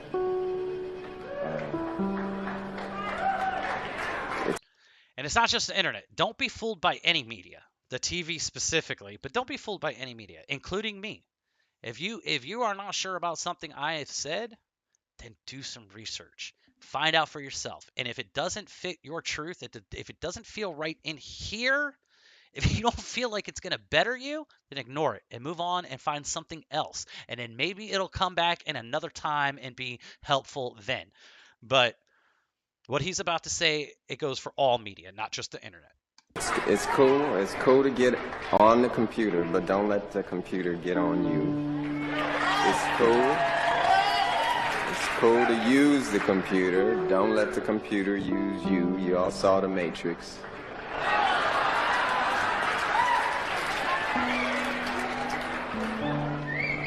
There's a war going on. The battlefield's in the mind.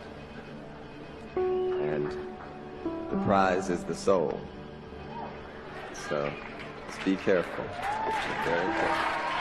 Thank you.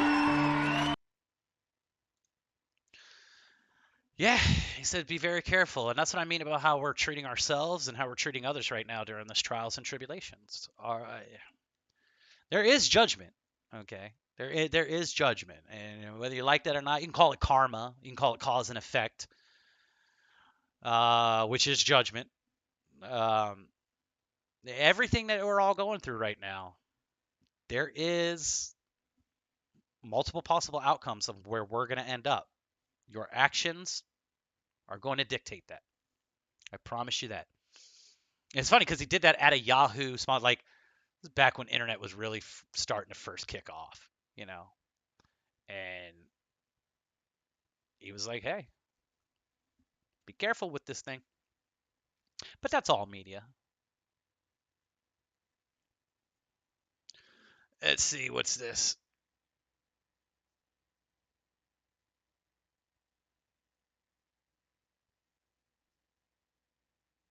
Tribal tattoos. Yeah, I never got any tattoos. Were you talking about the lotus tattoo that the girl had? I noticed her tattoos. Yes, I was staring at her cleavage. I noticed the lotus tattoo. That was the only tattoo I saw recently. Shit, I want a tribal tattoo on my wrist. I missed. I must have missed that one. What's in that ink though? Man, I missed what you guys were talking about. Sorry. All right, guys, my bad. So healthy. Man of the year. Man of the year. Are they still suspended? I think they are. Yeah, they haven't tweeted anything since March 20th. Yep, still suspended. Wow. I mean, where's the lie? Where's the lie?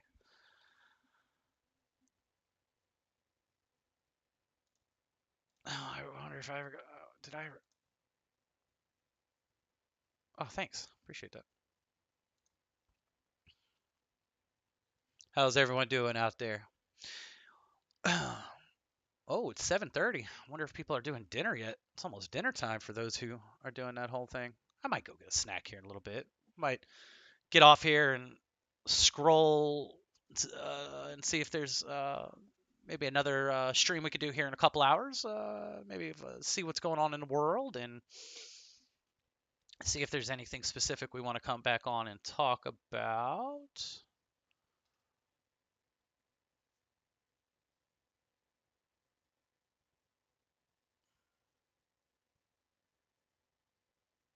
There it is. Black hole sun. Polaris, the sun, the moon.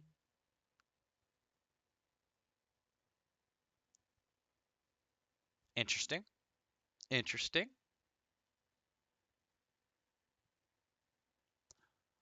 Wow, I never noticed this side thing that pops up over here that shows all the... Oh, okay, that's cool. Oh, yeah, I remember this video.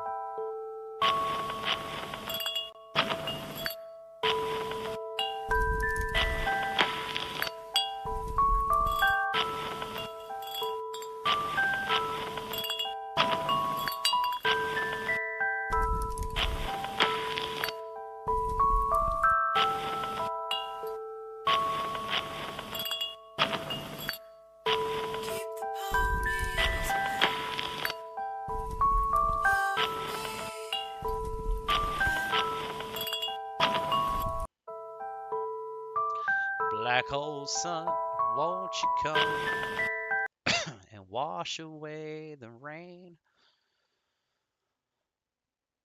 Love it. Love it, man. All this great truth just bombarding the Matrix. Just bombarding the Matrix. The veil is cracked. All this truth, all this wisdom returning through the false light, as they would call it. The blinding false light got everyone blinded.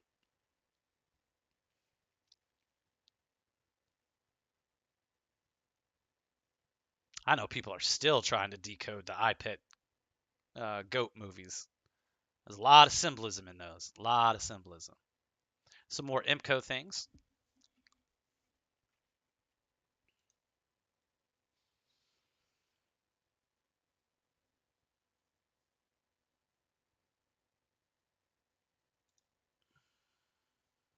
I mean, it's just too much.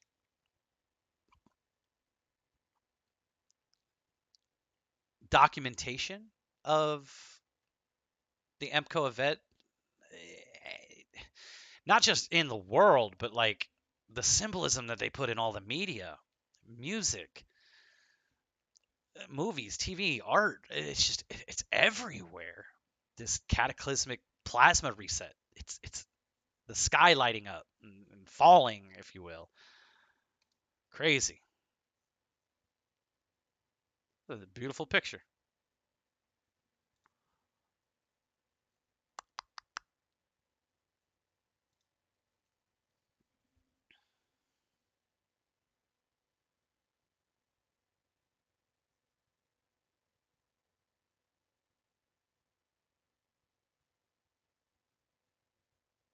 Whoa. This guy's saying Brian suicided himself. And that's a pretty direct thing to say. What was this?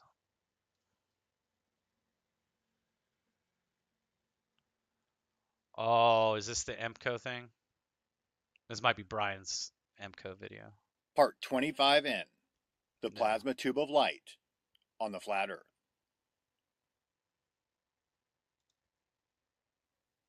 The plasma tube of light spiraling to a highly focused point of blue light at the focal point. Easy sign to see, right?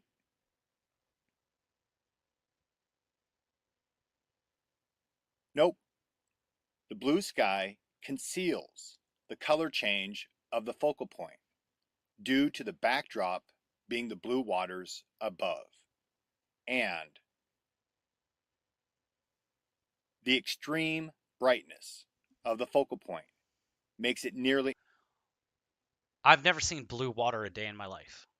If I go fill a glass of water, I've never seen blue water. So I still don't understand why people call water blue or think that the blue of our world is coming from water reflection above. That doesn't make sense to me because water is not blue itself. So I don't know. Something else is causing the blue, right? Can't be water because water's not blue. I understand the water's above thing. I get it. Water is not blue. I don't know. Maybe I'm just overthinking it because, again, I'm not a scientist. Impossible to look at the direction of the sun without heavily shaded lenses, which distorts the color you see.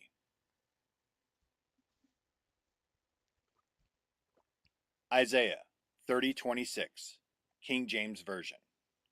Moreover, the light of the moon shall be as the light of the sun, and the light of the sun shall be sevenfold, as the light of 7 days, in the day that the Lord bindeth up the breach of his people, and healeth the stroke of their wound.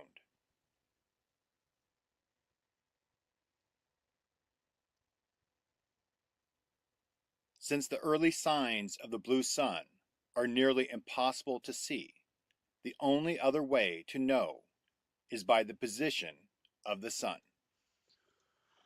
Well,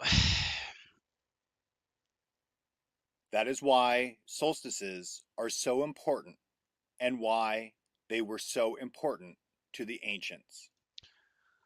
Ancients definitely knew more than we do about the way all this goes down. And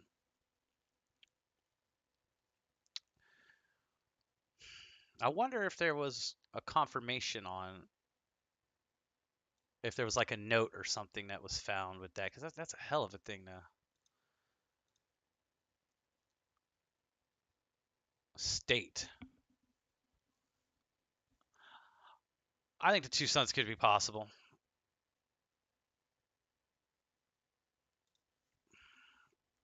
I have to reply on my other account. Damn it. I'll get back to him.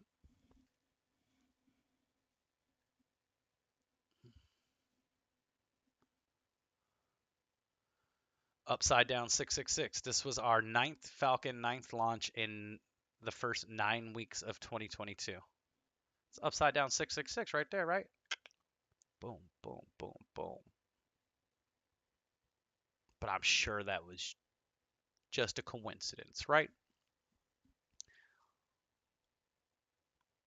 Natural immunity is long, broad, and durable. Fact check that, you pharma masters, all you internet hall monitors. But it's misleading. Why? What do you mean? Because their doctor coat doesn't have a sponsored logo right here? Like NASCAR jackets? Do we need to have all of our doctors be wearing like NASCAR jackets now so we can see where all your sponsorships are coming from so we can know where your loyalty, we call it a loyalty coat instead of a lab coat? I just came up with that. I don't know where that came from. Came from the Aether. Oh, a lab coat. We're going to turn it into a loyalty coat. So we know who you're loyal to. Idiots. Let's see what this guy's talking Pleasing about. the Arab population as a whole, the Palestinian population as a whole, as an inferior race. I mean, it doesn't get stronger than this. And yet you want to be careful about your language. You're happy to correctly use the most strong and robust language to describe the crimes against humanity of Vladimir Putin, but you will not use the same strength of language when it comes to describing Israel's treatment of the Palestinians, when it is now being documented and detailed by two of the most respected human rights organisations in the world, and indeed has been alleged by dozens and dozens of non-governmental organisations, and to be honest, anybody who looks honestly at the decades of brutal, inhumane persecution of the Palestinians, successive assaults on Gaza, the annexation of their land and territory, the systematic application of apartheid rules, you don't want to even use the word apartheid. Never mind sanctions. 5 days sanctions against Putin and his thugs, 70 years of oppression by the Palestinians, and it wouldn't be, what was the word you used?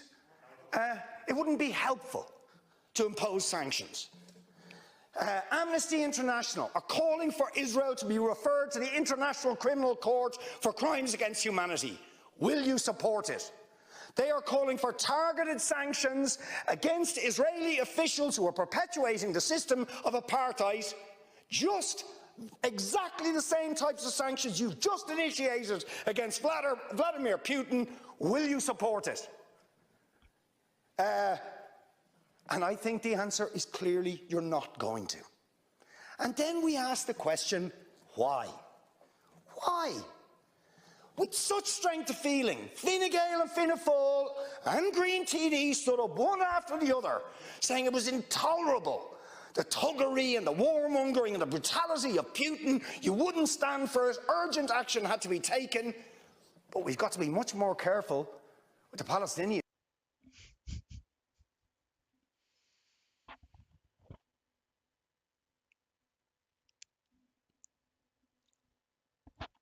When you know who you're not allowed to criticize, Freezing the Arab population. you know who the real enemy is.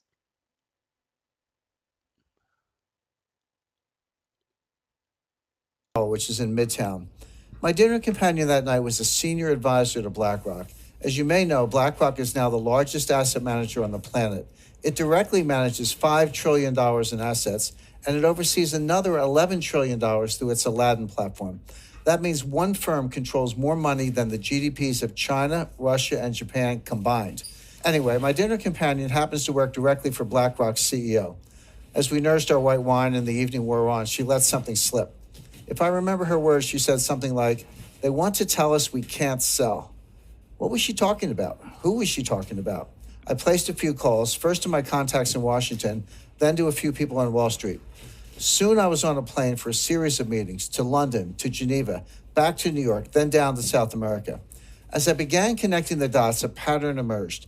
It revealed a network of more than 189 individuals positioned inside the world's major financial institutions. Some of them hold senior positions inside the IMF, World Bank, and every central bank in the G20, including our own Federal Reserve. These elites share one vision, and they're about to make it a reality. That vision is one world order, one world taxation, and one world money. They've worked for years behind the scenes preparing to realize that vision. They've literally rigged the laws of international finance. Everything is basically in place right now, and there's essentially no way to stop this from happening. When the crisis hits, they'll flip the switch, freezing the global financial system. That will give them time to reset the world economy according to their vision. As the coming crisis unfolds, President Trump will be powerless to stop it.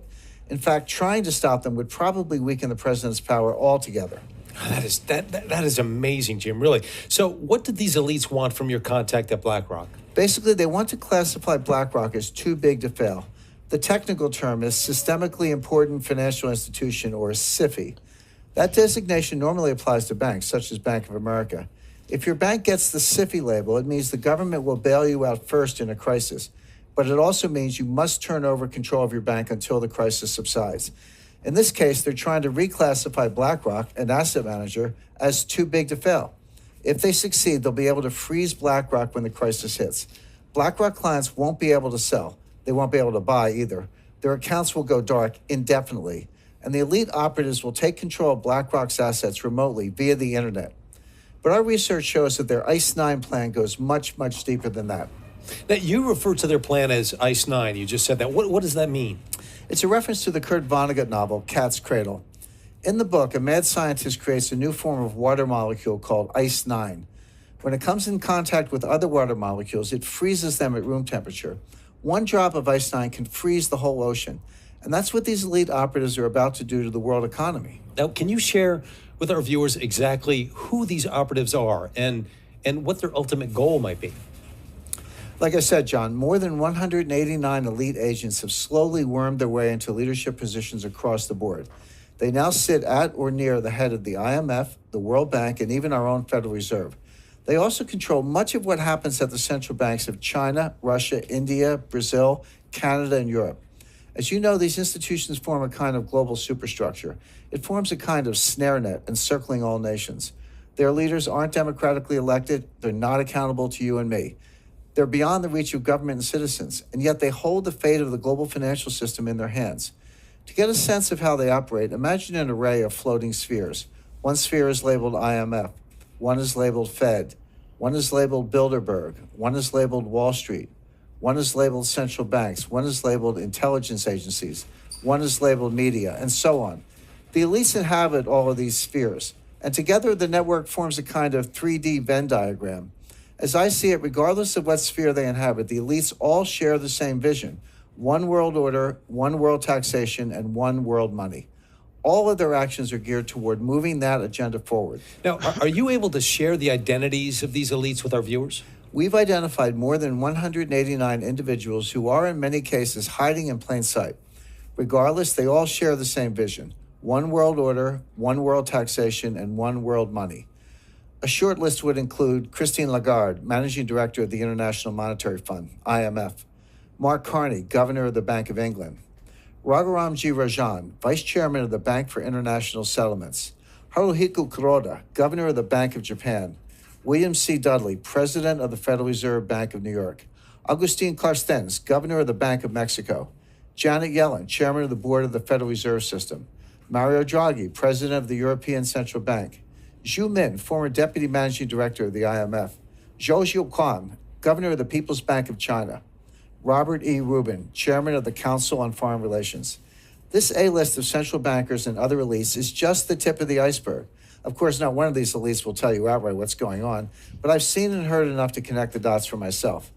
Not long ago, for example, I met with one of their senior operatives. He's a leading economist who served as the chairman of the Federal Reserve during the last crisis. He's considered one of the most influential minds in banking today. We met privately during a conclave in Seoul, South Korea. Of course, I'm talking about Ben Bernanke. I came away from my meeting with him stunned and convinced that ICE-9 was real. Not long before that, I set up a one-on-one meeting with another member of the network. His name is Zhu Min, the former deputy governor of China's central bank. Until recently, he served as deputy managing director of the International Monetary Fund. Zhu is a brilliant guy, like Bernanke, and he's pleasant and well-meaning. There's no doubt in my mind that he's also a member of the elite network preparing to impose ICE-9 on millions of Americans. But I wasn't done with my research. I have since met with dozens of senior officials, intelligence analysts, and former Wall Street colleagues. My quest led to a final meeting, a face-to-face summit with the head of Bilderberg. We met at Rockefeller Center in Manhattan, and he was very eager to get my take on the euro as a currency. I was happy to provide it, of course, in exchange for some valuable intelligence. As I say in my new book, he did not have horns. In fact, he gave me a nice gift when we parted ways, a blue Swedish vase. I keep it in my writing studio at my home in Connecticut. But my point is, I came away from all three meetings convinced of one thing. When the next crisis hits, the elites are planning to freeze the financial system, and they'll replace it with a new system, one not based on the U.S. dollar. When that happens, we'll wake up to a very strange and disturbing new reality. And for our viewers that are watching today, what might their reality look like that morning? How does this manifest? First, they'll have gone to bed knowing that a massive financial crisis was underway. But when they wake up, they'll find it has worsened and the contagion has spread worldwide. When they go to withdraw money, their ATM will say, closed temporarily. When they go to sell stocks, their account will say, transaction not available. When they go to their local business, that business will only accept cash if it's open. As citizens realize they're being barred from their money, riots will erupt. It's going to get really bad really quickly. How would such a freeze actually work? And wouldn't that be highly illegal? Well, it wouldn't be illegal technically because they've been quietly laying the groundwork for years. They've rigged the financial laws, changed the rules of the game to allow this to happen. The stage is set. They have the levers in place. The lights are positioned. Now someone just needs to flick a switch and they'll impose ICE 9 rapidly. And again, all of this will be legal because they've rigged the system in their favor. Here in the U.S., for example, Congress pushed through something called the International Emergency Economic Powers Act, or IEPA. This allows the government to freeze accounts, assets, even whole institutions at will. The only condition is that there's some threat to national security with a foreign connection. Of course, with a global market, every financial crisis has a foreign connection. Any systemic crisis fits the bill. And the thing is, when the next crisis hits, it's going to be so bad, President Trump won't have any choice but to go along with the elite's plan. Wow. That is, you have to admit, that sounds somewhat hard to believe. Now, how could these operatives actually freeze a whole country's financial system? Well, fortunately, we have some recent real-life examples to study. The elites have been conducting a series of dry runs for years, leading up to ICE 9. Look at Cyprus, for example. A few years ago, the Cypriot economy was in trouble, especially the banks. The IMF stepped in and loaned Cyprus $10 billion, but the loan came with strings. Now pay attention because this is precisely what they're going to do. But imagine it on a global scale. So in exchange for the capital injection, the IMF demanded control over the Cypriot banking system. More specifically, the IMF froze the entire system, literally every bank in the country. And they did that to ensure the IMF's demands were met, including strict capital controls. So how did all of this impact regular citizens? Their local ATMs went dark. Even the bank branches closed, permanently in some cases. Citizens could not withdraw cash. They couldn't even transfer funds from one account to the other. What came next? Wealth extraction on a grand scale. The IMF basically stole 6 to 10% of all the cash in the Cypriot bank accounts. How did the elites justify this? They called it a levy, the price regular citizens had to pay for their government's missteps. Keep in mind, these asset confiscations were done at the balance sheet level with the institutions themselves. They never had to confiscate individual accounts. They froze every account by controlling a handful of the country's biggest banks. When the next crisis hits, we're going to see this here in the U.S. and around the world, and it'll be a highly coordinated global attack on the entire system simultaneously. And it's laid out. It's laid out. And there's nothing you can do to stop it. It's their money. It's their game. It's their system. When they want to change the system, they're going to change the system. If you decide to be a part of the system, you decide to be a part of the system, you got to play by their rules. If not, go create your own system. And that's what we're seeing. We're going to see a split in society, and we're going to see another system be created, and that system's going to go off, and all the people that want to be a part of that system. I was having dinner with a friend. That want to be a part of transhumanism and want to be a part of celebrity idol worshiping and want to be a part of, you know, the safety bubble that they're going to put everyone in, then let them be, let them go. And there are certain people that are going to love it. They're going to love it. That's their heaven. Okay, that's their heaven. Like they want that life. They want to be a groupie. They want to, you know, they want to be, you know, idol worshipers, and they want to be, you know, immersed in technology, and they want to live fantasies and all this stuff. And let them go. Let them have this world. They can have it. They can have it. Okay, I'm not here to stop you. If you want to go be half cyborg, transhumanism, if you want, I mean, whatever, you want to be cyberpunk, I don't care. I don't care. Go do it. Go do it. It's fine. You want to go get chopped up in a lab and diced up and whatever. I don't care. Doesn't bother me. Do what you want to do. Let society go its separate ways. We don't. It's like the idea of America. America was a project. It was the idea of putting multiple cultures together, so then you can play the race card later. Was set up to be this explosion of, you know, diversities coming against each other when it comes time for them to play this card. So America will just devour itself.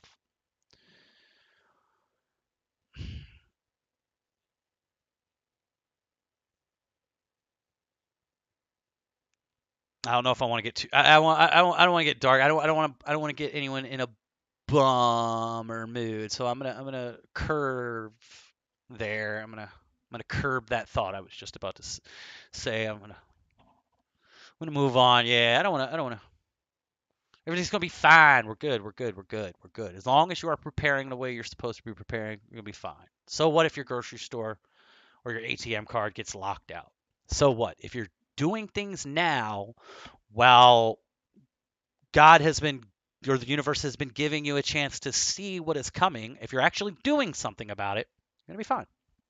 You're going to be fine. And if we all have to march out of Northern America and end up in a new land, I believe that will happen.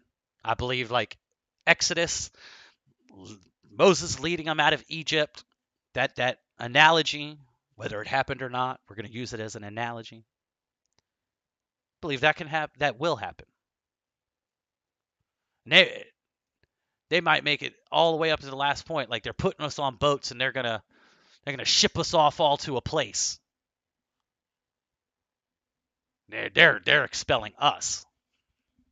Really, we're going to new land, freedom, where they are not allowed to have any control, where their contract with God says, no, this is your land. I gave you this bubble. This is your bubble, Lucifer. You don't get to play outside of the bubble. This is your kingdom.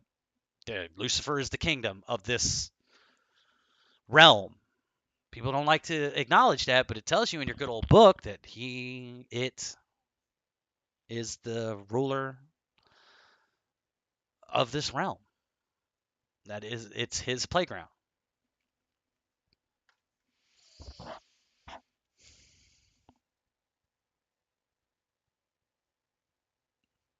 Emco. Yes. The Taurus, the heart. People, focus on the heart.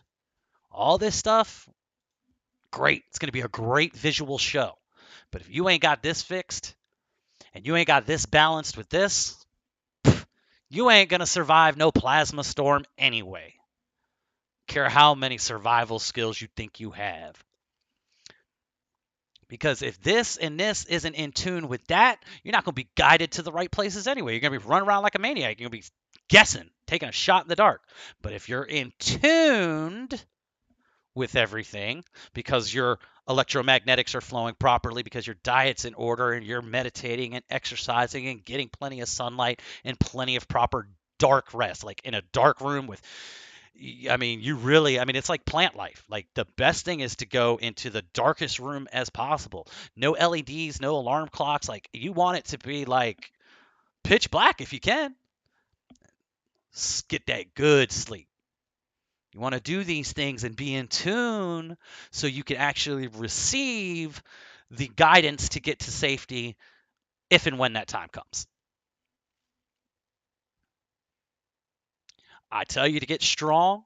It's my number one goal right now is getting strong, getting physically strong. I'm not talking about bulking up to, multiple sizes above what you're currently. I'm just talking about getting into a nice, strong body. Other than that, these are the two things that need to be the strongest. This being number one, this being number two, your physical strength being a close third. It is important.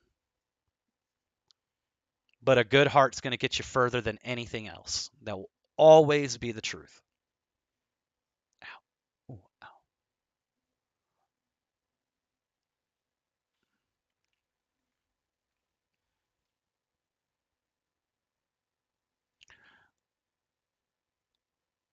$12,000 to $15,000 people. That was back in October. And people are still protesting. Again, we know how I feel about protest. I love seeing people wake up. I love seeing the masses wake up. But just walking shoulder and shoulder in drones up and down the street isn't doing anything. These people they don't care about you like that, and they're not going to care about you like that because you started walking up and down the streets holding signs. And violence is definitely not going to do anything because that gives them the door, or the ability to open the door to retaliate with violence. And trust me, their weapons are bigger and scarier than yours, okay? They got more ammunition than you do. And I don't care how American you think, we got trillions of ammunition in the Second Amendment. You ain't got no bombs falling from the sky. You ain't got no tanks blowing your house to pieces. These are things you do not have. So get over the idea that this is the Old West and you'll be able to defend your land with an AR-15 and 1,000 rounds of ammunition or 10,000 rounds of ammunition. It's not going to happen. Okay? I'm not saying that you don't have a right to have a gun to defend yourself in day-to-day life if you are the type of person that attracts that kind of lifestyle and fear. If you want to have a gun, that's your right. But if you think that that gun and that stockpile of ammunition is literally going to defend your land, you're a fucking idiot. And again, sorry for the language, but sometimes things need to be said with a little bit of spice, people. I'm going to fight off an army with my AR-15 and my dark web grenades. No, it's not going to happen.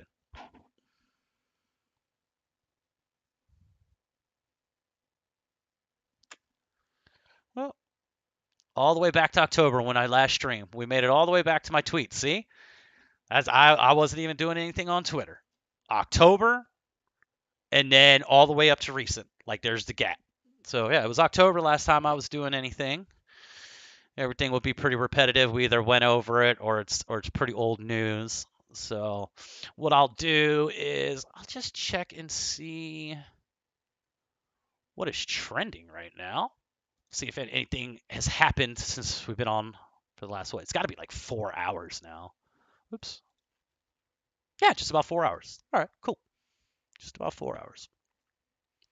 I thank all of you that have stuck around. The 5 to 7 of you that keep popping in. I'm surprised that you guys stayed this long and hung out with me. And really no script or anything here at Awakened Reality. I'm trying to kind of get on and scroll Twitter and other platforms and see what the collective conscious is throwing out there. What's in the ether. Let's see. Trends. What is happening? Trends. Show more. Is this the trends? I'm always used to being on my phone when I do this. All right. Sports.